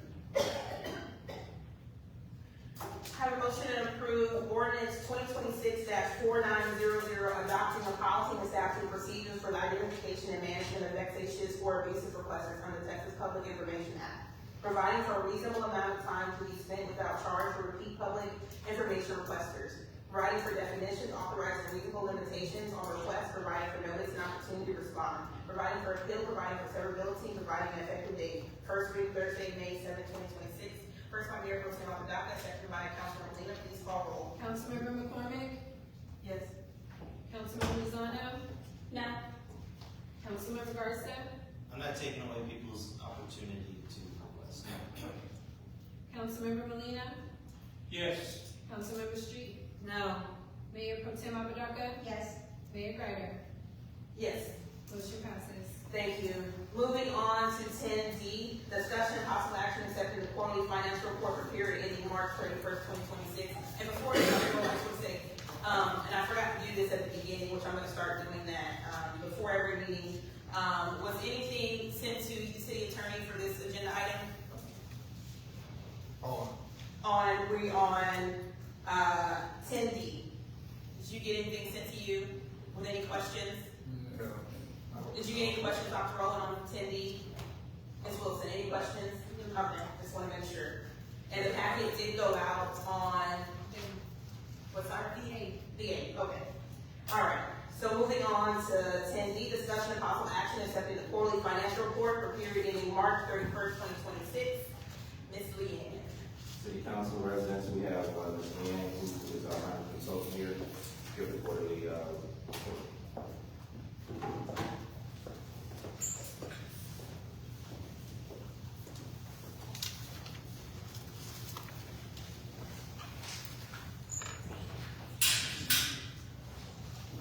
Good evening, Council. As Dr. Rowland stated, I am assisting the city with your finances. And in your package, you have the quarterly financial report as of March 31st, 2026. The very first page after the cover sheet is a summary for the general fund. So in your general fund, you will see your revenues are at 63.29% of the budget. And this report is as of 50%. You're halfway through your budget for this report. Your expenditures are at 42.12% of the budget. And the third column from the left, it's your year-to-date actual. The bottom line is your revenues versus your expenditures. Your revenues are 1.3 million over expenditures. But I want to put a caveat on that. Your taxes, your property taxes are collected in January, December, January. January 31st is the deadline, so you will see your funds, you have a lot of money, but then as the year goes on, you're using that money. So the number looks great, but expect the number to go down over the months, the next months through September. You will see all of your departments. That'll be in the 4th column. Everyone is below the 50%. We kind of look at the department as a total. All the directors are given their budget, their financial statement, whatever requested or monthly, they can see where they're at and they manage their budgets. So that's the general fund. And I want to do kind of a high level. The other thing is in the past, I've offered, and several I know have come to just sit down and the structure of the city, the structure of governmental finances, how it works. I know Councilman Garza, you've been on council, Councilwoman McCormick, you're new to the city council, so that's something I offer. If somebody wants to come sit down, just so what is the general fund, what is the utility fund? They operate very differently. The utility fund is basically operates as a business, as a moneymaker. You have to cover your expenses. So, general fund's a little different because you have to provide a lot of services that are coming on. You have to use sales tax, property tax, different things. You don't charge for police. You charge for water. So that's something I want to put before I forget. Just let y'all know I'm available. If you'll turn, it'll be Fund 20, and the way the system numbers it, pages 1 through 13 are the general fund. Then it will start on Fund 20, it starts as page 1 again. And you'll see the difference here because your revenues for your water are just over 1.4 million. Then you have expenditures of 1.1 plus the water fund does pay the general fund for providing services, for providing financial support, finance, city manager. There's a lot of expenses that are paid out of the general fund that are can be attributed to the water fund. So bottom line is your water fund is $5,255. Revenues are over your expenses. Your expenses in the water fund are 53%. I will say that there is a $136,000 expense for Ackerman Road that is in the water fund. And then if you go on, you'll have your debt service fund, you'll have your capital projects fund. But those are funds that are restricted funds, you can't just use that money. Capital projects has $7.34 in interest earnings. That's all that's in that fund. So that's kind of just a high level overview, but I'm offering if anybody wants to sit down, go over. Has questions, I have a laptop there where I can get into, tell you, because if you ask what was in at this particular line, I'm not gonna have all the answers as to invoices that have been paid. So there's lots of invoices that have been paid. Any questions? Councilmember Street, any discussion? Yes. I started going through it. I have multiple questions, so I will email those to the city manager and CCU. I would love to sit down. And yes, a lot of my open records requests are usually financial. I'm asking for those invoices. I'm asking for those receipts, which should not be objectionable to anybody up here. So anyway, thank you. Yes, I will email him by the end of this weekend and with my questions and CCU. Thank you. Councilmember Garza?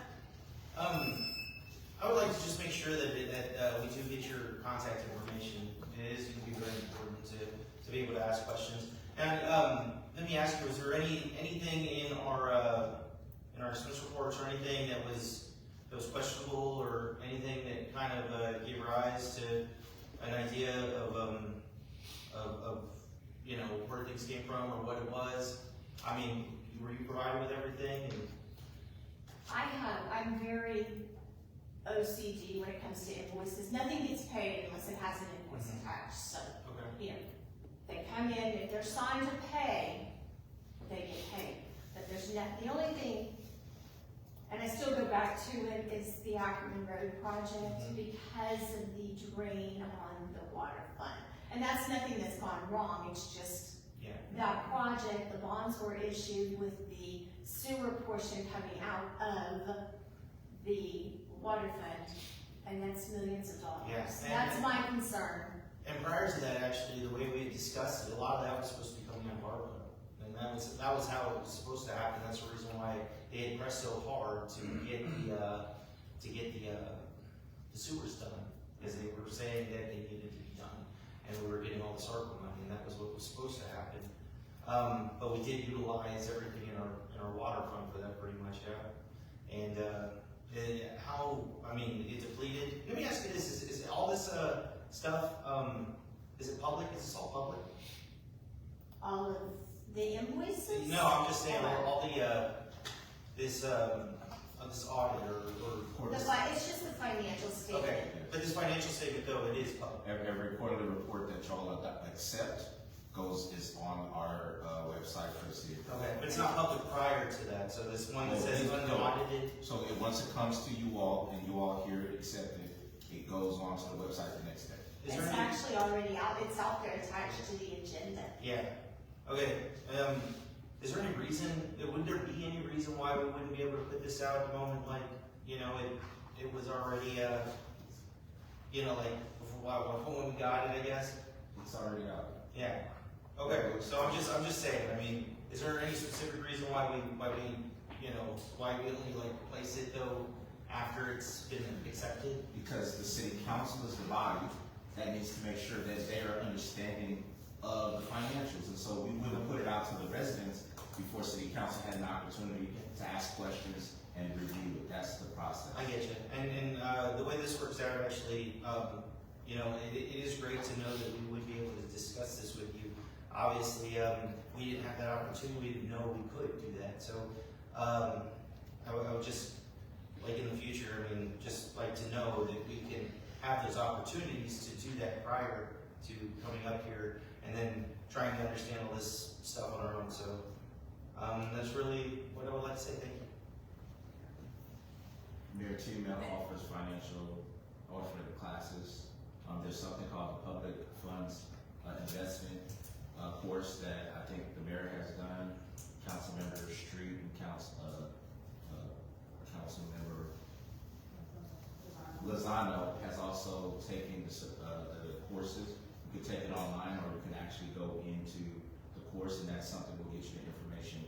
You'll have to go into the course. It's a day and a half, and so they'll go through all the financials so you can understand what you're looking at.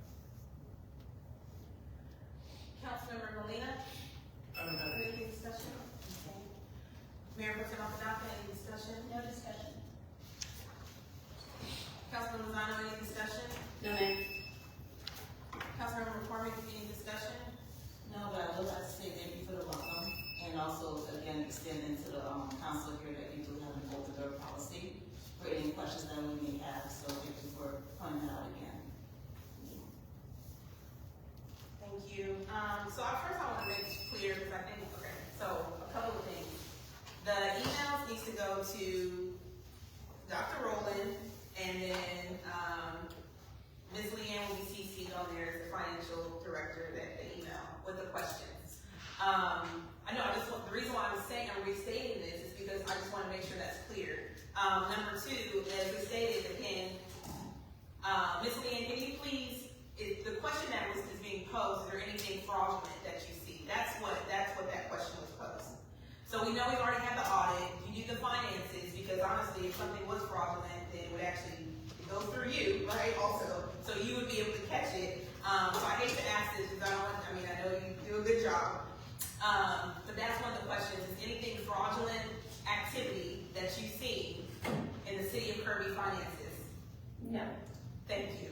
Okay. Number two, I just want to say also about extending, that is something, and maybe, I know Councilman Lozano, Councilmember Molina, normally what happens is, I actually have asked Ms. Leanne in the past, when they first got on board, hey, take time, to set up a date to go see, Ms. Leanne, to go over like the basics of the budget, because you're not gonna get this in one day. That is nothing new that's happened with any of the new council members that come on board. She's always been welcome to that idea. Dr. Rowland's been like, great, you know, with that idea. So in the future, yes, go ahead and set up the appointment. It's not just an open door policy because she's not here consistently, right? So you have to make that appointment again. Dr. Rowland and then Ms. Leanne. But I just want you to just repeat one more time. There's nothing fraudulent in the city of Kirby's finances. No. Okay. The city manager There is. was, as I've said in the past, I'm a certified public accountant. I have a CPA license. I would not jeopardize something I've worked very hard to get. So. Thank you. All right, we have a motion. Mayor, I make a motion to accept the quarterly financial report for the period ending March 31st, 2026. Second.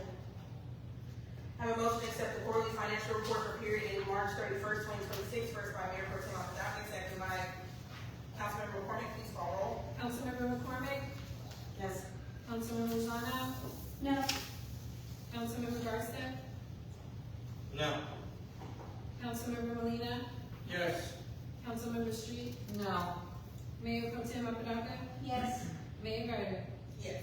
Motion passes. Thank you. Moving on to 10E, discussion of possible action accepting the quarterly investment report for a period ending March 31st, 2026. So council, in your packet, you have the quarterly investment report. The city is required to present that to you under the Public Funds Investment Act. And yours is a little more detailed than some, I will say. But on the first page, those are your funds that are invested in tax pool. Tax pool is an investment fund that numerous governmental entities put their monies in. They handle it, they invest the monies for you. And so you have tax pool investments, you have money insurance, bank, and trust. Insurance bank, you have your checking accounts and you have certificates of deposit. So tax pool, you have your general fund, your water fund, capital outlay, your meter fund, and your water system, which is your operating fund. You will see there was a deposit in February because that property tax is all about transferred over and deposited. And so you can't have there's a limit of the amount of money that you can have in your bank account because it's what's insured. So if the bank does not insure it, you need to move it. So we moved money to tax pool. I said we, was Christine, the city manager. And then at the bottom of that page, you have how much money was in the accounts as of March 31st, the bank accounts. The next page shows you your certificates of deposit. And total funds is $5.6 million. The third page has your certificates of deposit, what they're earning, interest rate, and then what the maturity date is. The maturity date, sorry.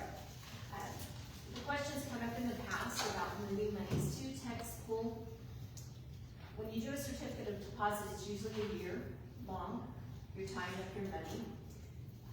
And so your certificates right now are earning 3.8, 3.75. Tax pool's down to 3.63, and it's continuing to drop. The next page is the interest you earned on all the various deposits, different accounts that you have. And then on the back is a chart that shows how much is invested and where the money is. So just a high level overview just so you know where your money is. And that's all. Thank you. Councilmember Street, any questions or discussion? again, I will have questions and I will email those. Thank you. Councilman Garza, any discussion or questions? Yeah, kind of what I don't understand is going on up here in council is, if nobody had the opportunity or was told that they could message or speak to, the auditor here, it doesn't quite make a lot of sense to be accepting, those reports without having those opportunities to ask those questions. Not to mention, I'm pretty sure that, Ms. Street here, actually, one of the big complaints when Mr. Rowland had her investigated was that she had spoken to the auditor, and that was like a huge ordeal that was in this, report of everything that was going on. So it doesn't quite make any sense to me now, where it's like, oh, there's this great open door policy, but all questions got to go through Mr. Rowland, and then we're gonna, be able to discuss and speak to. It doesn't seem that everybody's had the same opportunities or the same information, or they're getting mixed signals entirely because, at this point, there was a push on the idea that the auditor was almost like an employee, that we weren't allowed to discuss anything with her, hence the reason why Ms. Street ended up getting investigated. So a lot of this doesn't make quite a lot of sense. And to be voting on it without having the opportunity to discuss anything with our auditor, I don't think it's kosher. Mayor, can I clarify? Oh, sure. I'm a consultant, I'm not your auditor. Okay. I am not your independent auditor. I am helping you process, do your Gotcha. finances. Are you an employee of the city? I am not, I'm a contractor. Okay. In the absence of a finance director, I held multiple cities. It's nothing against you. It's just No, I'll clarify, I'm not the auditor. Yeah, because our auditor as well, I believe she was a contractor too, right? Yeah, it was somebody that the council had made decisions on, and somehow we got in trouble, or Susan got in trouble for talking to her. So I can understand why some people are gun shy to maybe ask questions and resort to open records requests in order to get me the information. It just is not kosher. The way that this is all being run and the information that everybody's getting is all mixed. So, we decided to, start a timer to make determinations on all that, and we can't save our time to rebuttal, which pretty much gives Janisha every opportunity. Mayor, be respectful. Janisha, an opportunity. Mayor, point of order, first warning. I got a warning for calling you by your name. Be respectful, Garza. Be respectful.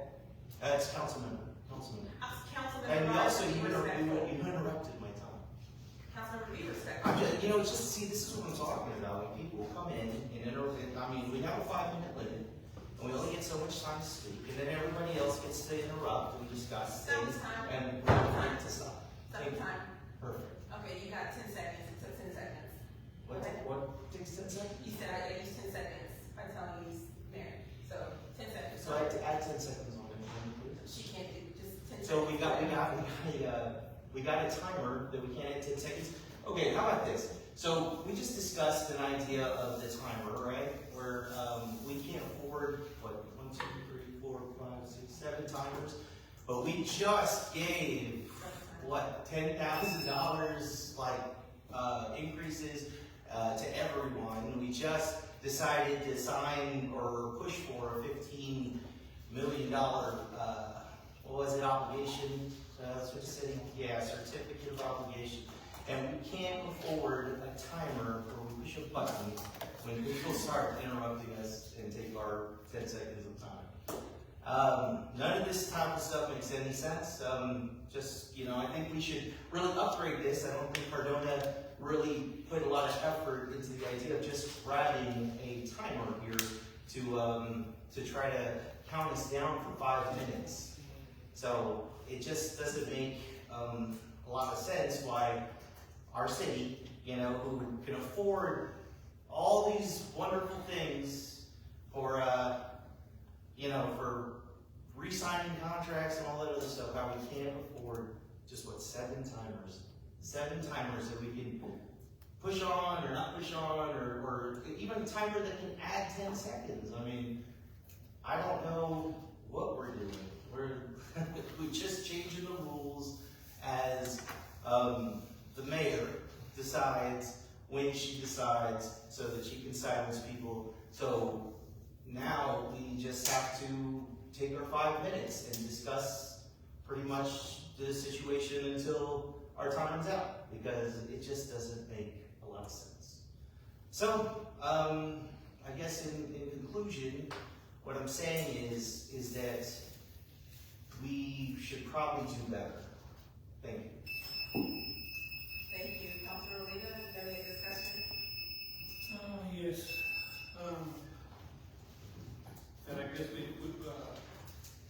we get everything all mixed up here, with our council, and they have all this power and everything, but it's not about that. Start questioning an accountant just giving us the information of what has been put out, how we spent the money and everything.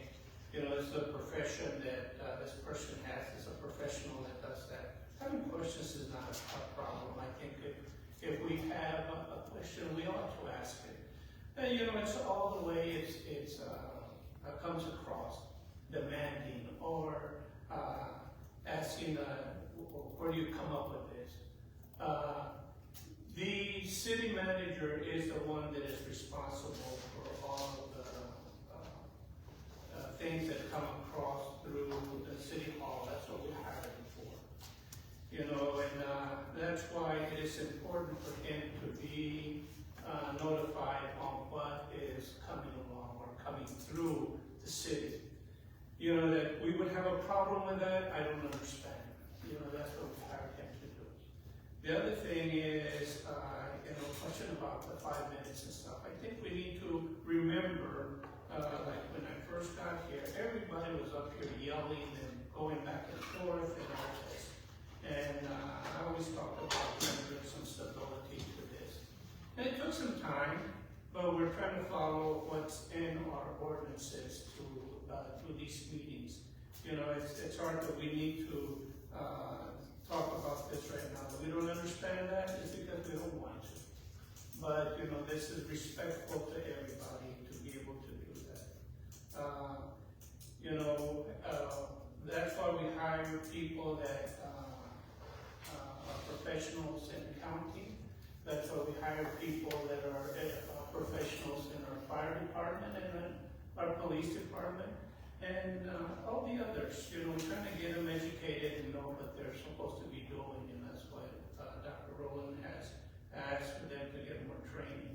And we need to do that, because if not, we're going to fall behind. And that's what we were doing.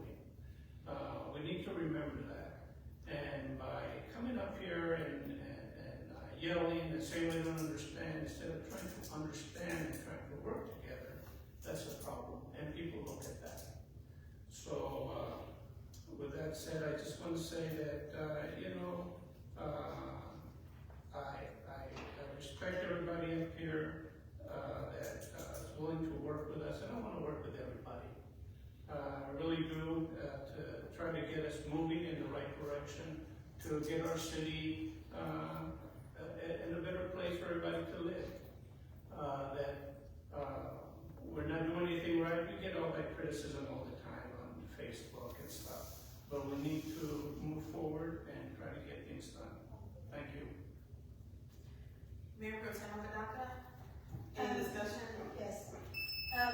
Ms. Leanne, I just want to say I appreciate your hard work, and I'm sorry that people waste your time and are going to waste your time looking for something that's not there, and I'm talking about fraud. You've stated, the auditor has stated, there is nothing there. And again, I apologize for people wasting your time. Thank you. Councilor Lozano, any discussion? Yes, Ms. Leanne, what are your days and hours that you are available for me to schedule an appointment? I generally here on Mondays and Fridays. All day, or All day. Mondays and Fridays?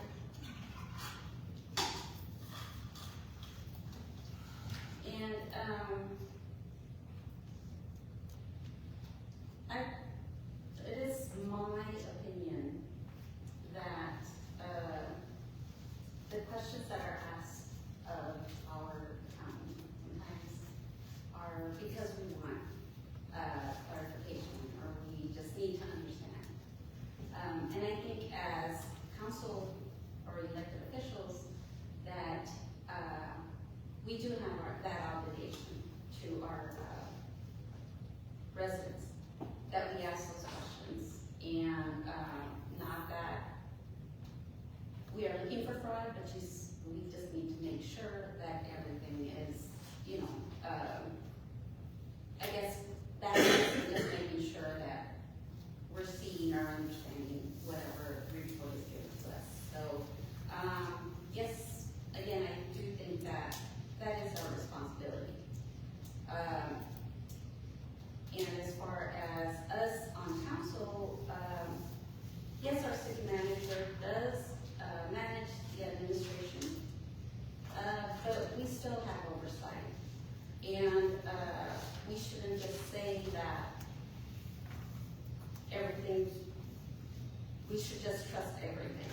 It's, you know, we have to make sure that we're aware that, and that we're kept in the loop. And that's all I have to say, but I appreciate you. Thank you. Councilmember McCormick, any discussion, questions? I just want to say thank you again for resharing your availability to people that was not aware. As new council member here, as I've been preparing myself for my first meeting, everyone that I spoke to, I didn't speak to you personally, but I've come to City Hall multiple times, asked questions, and everything was answered and provided to me. So I will say firsthand that I've never had any issues getting information that I need to prepare myself for a meeting, which is why I voted no to not push something to the next week. Also, since we were speaking about the 5-minute rule, I'm usually not here in person, but I have watched online. And, you know, 5-minute rule I think is a very good thing for structure and order. I think having 5-hour meetings just back and forth was just too much.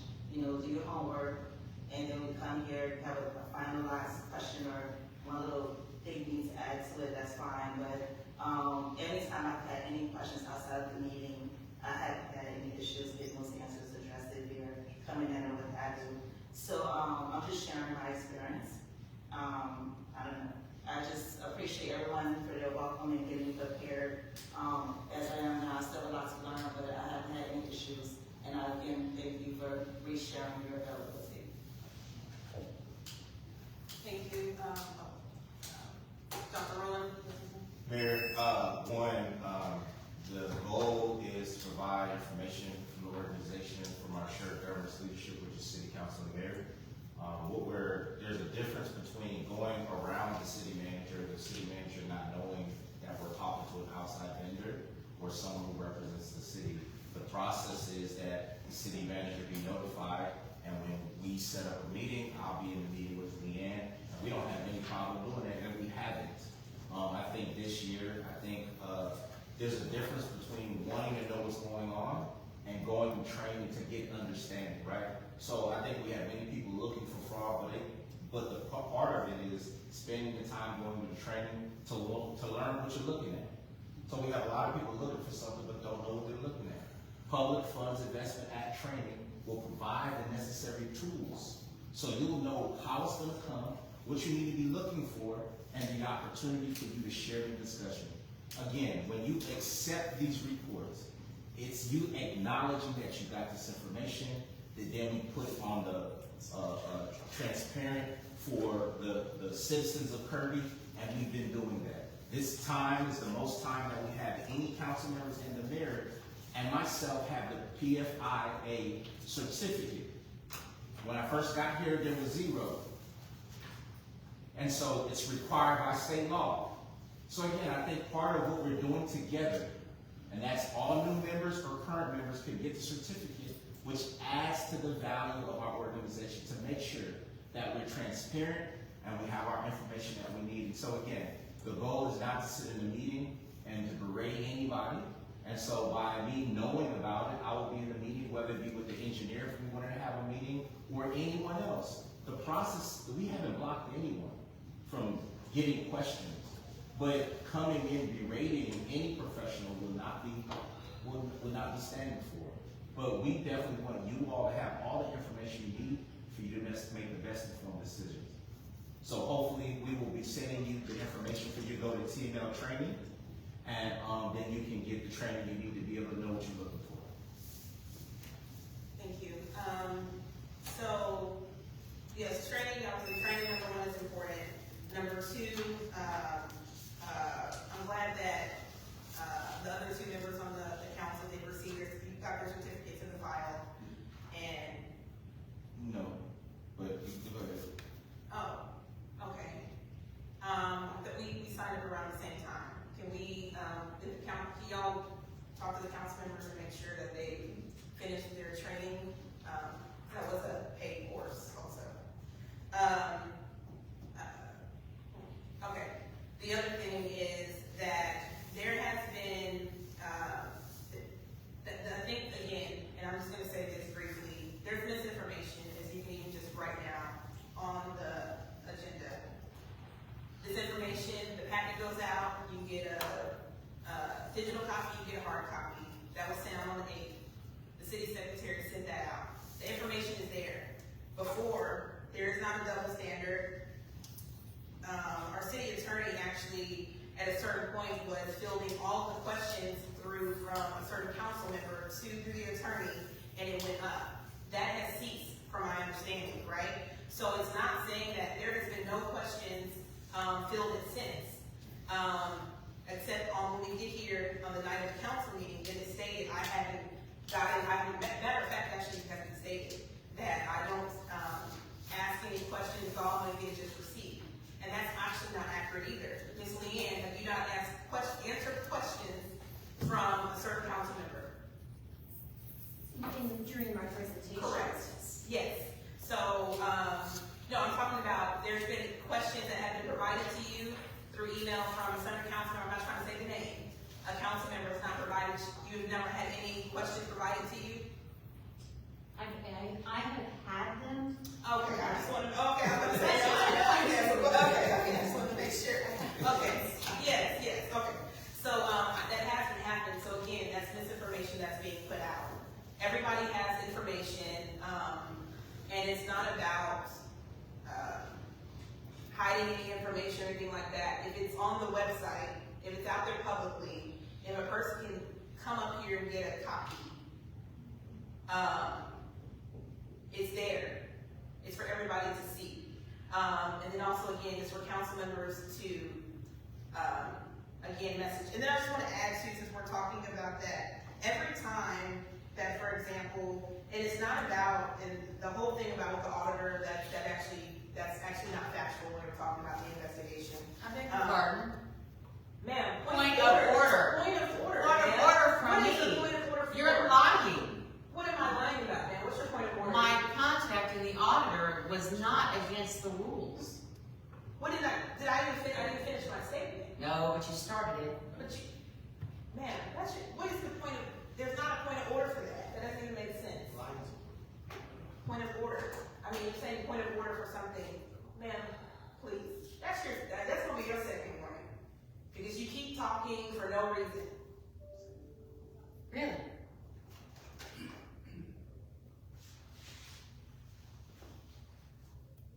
That's your second warning, Councilmember. So, as I was stating that, again, about with the audit. It's not about with the auditor. It was not about the reason why I'm more in depth about contacting the auditor. Every time the city attorney opens an email, that's like $21. I don't think everybody knows there's a cost attached to every single thing that happens. There's a cost. And so, for example, the auditor, when she had to fill questions that were not pertaining to an audit, a normal audit, those questions also, that took up time and that delayed it, and so that was more money that we had to pay for the audit. Again, because trying to find fraud that was not there. So that's why she took time during her time. So anyways, all that here said,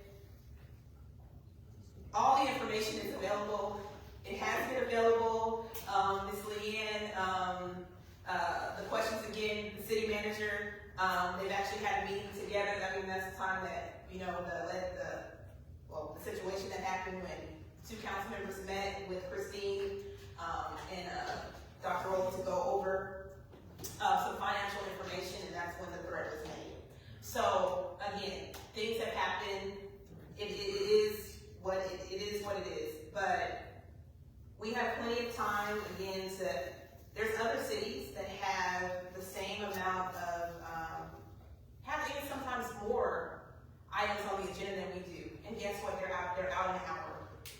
And the reason why they're out an hour is because they do their research in time, and the mayors and the council, they actually understand you're supposed to do your research before. And it's not about up here just going back and forth discussion. That's what it's not about. So, and also thank you to the citizens, because all the citizens actually have reached out and say they like that the 5 minutes is happening. So that is a plus and that is a bonus. Okay. Next, okay, we have 10E for, anybody have a motion? Want to make a motion? Mayor, I make a motion that we accept the quarterly investment report for the period ending March 31st, 2026. Second. Have a motion to accept the quarterly investment report for period ending March 31st, 2026. First by Mayor Pro Tem Apodaca, second by Councilmember Molina. Please call roll. Councilmember McCormick? Yes. Councilmember Lozano? Yes. Councilmember Garcia? I'm not accepting anything that I haven't been able to speak first about, so no. Councilmember Molina? Yes. Councilmember Street? No. Mayor Pro Tem Apodaca? Yes. Mayor Greider? Yes. Motion passes. Thank you. Moving on to 10, discussion of possible action, accepting resignation of Planning and Zoning Commission, Don McCormick. Madam Mayor, I would make a motion that we, accept the resignation of Planning and Zoning Commission member Don McCormick. Second. Have a motion to accept the resignation of Planning and Zoning Commission, Don McCormick, first by Councilmember Lozano, second by Mayor Pro Tem Apodaca. Please call roll. Councilmember McCormick? Yes. Councilmember Lozano? Yes. Councilmember Garcia? Yes. Councilmember Molina? Yes. Councilmember Street? Yes. Mayor Pro Tem Apodaca? Yes. Mayor Greider? Yes. Motion passes. Thank you. Moving on to 10G, discussion of possible action appointing alternate member Lisa Pierce to regular member of Planning and Zoning Commission. Mayor, I make a motion to accept Lisa Pierce to regular member of Planning and Zoning Commission. Second. Have a motion to make Lisa Pierce, appointing alternate member Lisa Pierce to regular member of Planning and Zoning Commission, first by Mayor Pro Tem Apodaca, second by Councilmember Lozano. Please call roll. Councilmember McCormick? Yes. Councilmember Lozano? Yes. Councilmember Garcia?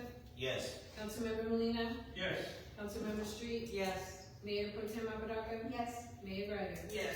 Motion passes. Thank you. Moving on to 10H, discussion of possible action accepting resignation, beautification, recycling committee member Judy Hidrick. I make a motion that we accept the resignation of Beautification and Recycling Committee member Judy Hendrick. I second that. Have a motion to accept resignation of beautification, recycling committee member Judy Hidrick, first by Councilmember Garza, second by Councilmember McCormick. Please call roll. Councilmember McCormick? Yes. Councilmember Lozano? Yes. Councilmember Garcia? Yes. Councilmember Molina? Yes. Councilmember Street? Yes. Mayor Pro Tem Apodaca? Yes. Mayor Greider? Yes. Motion passes. Thank you. Moving on to 10I, discussion of possible action accepting resignation of Kirby Crime Control and Prevention District Board Jeff Eklund, member Jeff Eklund.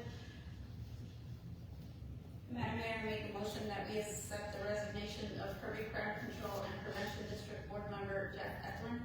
Second. Have a motion to accept resignation of Kirby Crime Control and Prevention District Board member Jeff Eklund, first by Councilmember Lozano, second by Councilmember Street. Please call roll. Councilmember McCormick? Yes. Councilmember Lozano? Yes. Councilmember Garcia? Yes. Councilmember Molina? Yes. Councilmember Street? Yes. Mayor Pro Tem Apodaca? No. Mayor Greider? Yes. Motion passes. Thank you. Moving on to 11, closed session. The City of Kirby City Council will convene an executive session on the following items pursuant to the Texas Government Code, section 551.071, consultation with attorney. Governmental body may not conduct a private consultation with attorney except 1, when the governmental body seeks the advice from its attorney about A, pending or contemplated litigation, or B, a settlement offered.